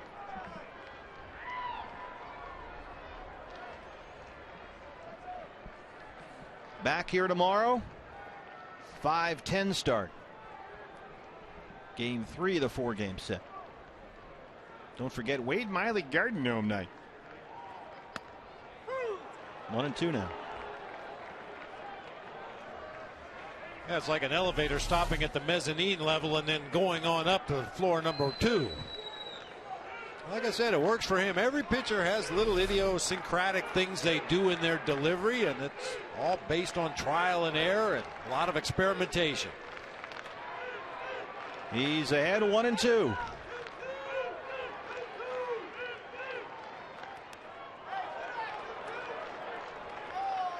Spiked one, and Rosario took the brunt of it.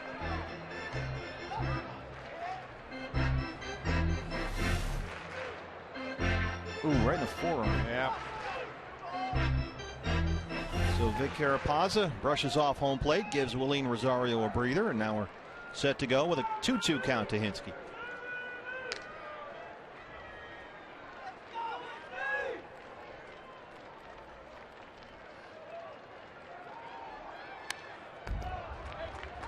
That must have been a cross-up, judging from the way Rosario was ready to receive that ball. He must have been expecting a curveball that time. Watch the Rockies catcher. He's ready to go down and block another pitch in the dirt. Betancourt threw him a fastball. Yeah. It's a good thing Eric got a piece of it. Yeah, that was going to hit him right in the middle of the chest protector with no glove.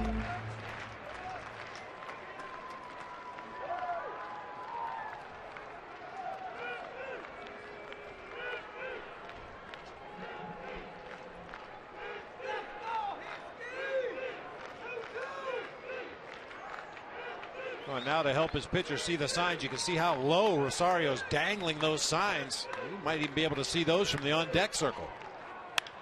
Hinske to left, Cargo.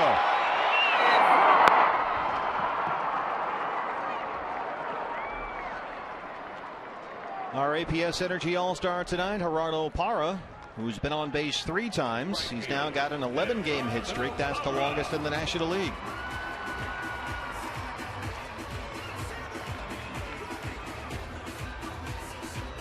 And we figured out that Gerardo had reached base safely in 8 consecutive plate appearances. Diamondbacks' record was 9. He fell one shy of that. And he's in there now with a 1 out here in the 9th. Doubled and scored back in the 3rd.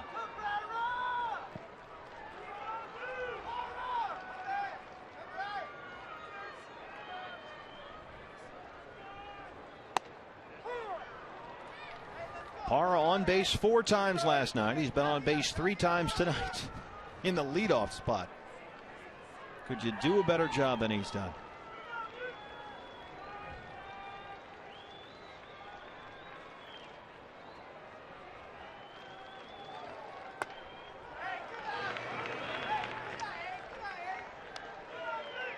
But they just haven't been able to drive him in tonight. Diamondbacks have been out hit 11-6. They've left 8 on base. D-backs Nation looking for a rally here.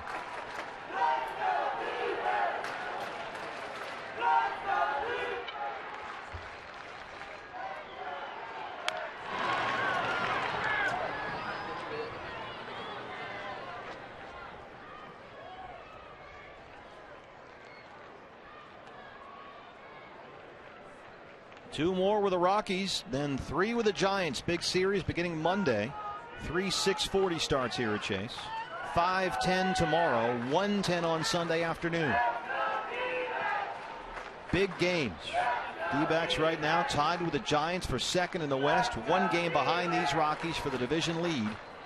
So this is a huge homestand. Get out here and enjoy it with us. Here's the 1-2.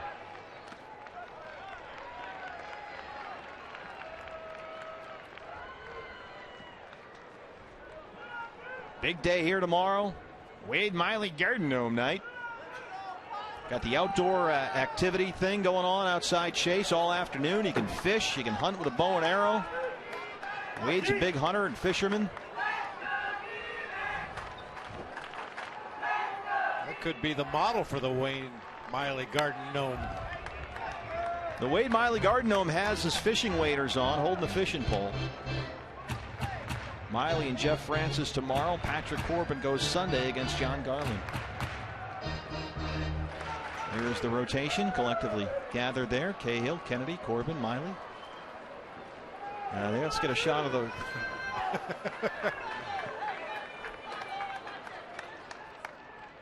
Two and two now.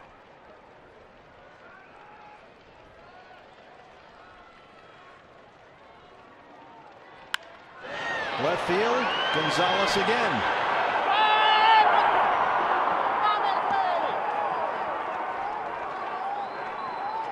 It's up to Martin Prado. Second baseman, Martin Prado. Prado's 0 for 4.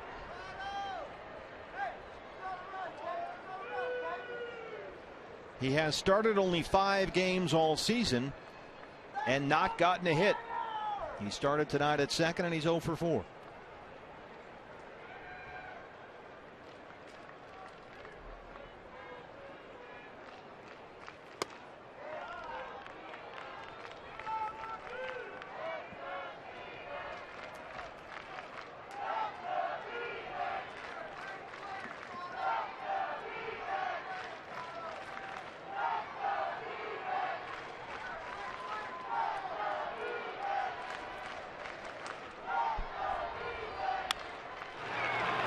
Second base, Brignac backing up. He's got it, and the Rockies beat the Diamondbacks here 6-3. They snap Arizona's 3-game winning streak, and they take a 2-game lead now over the Diamondbacks atop the National League West. And once again, Bob, the big inning bites Brandon McCarthy. Too many crooked numbers up there for the guys in purple. Yeah, and the inability for the offense to put up a crooked number when they had some opportunities against this Rockies pitching staff tonight. Just a combined effort to fall 3 runs short against the Rockies. All right, we hope to get more information on the condition of Didi Gregorius. We'll wrap up everything here from Chase Field. The Rockies beat the Diamondbacks 6-3. Let's go out to center field now. Jody Jackson and Joe Borowski. Jody. Yeah, guys, we're ready to go here, getting set for our post-game show again, Joe.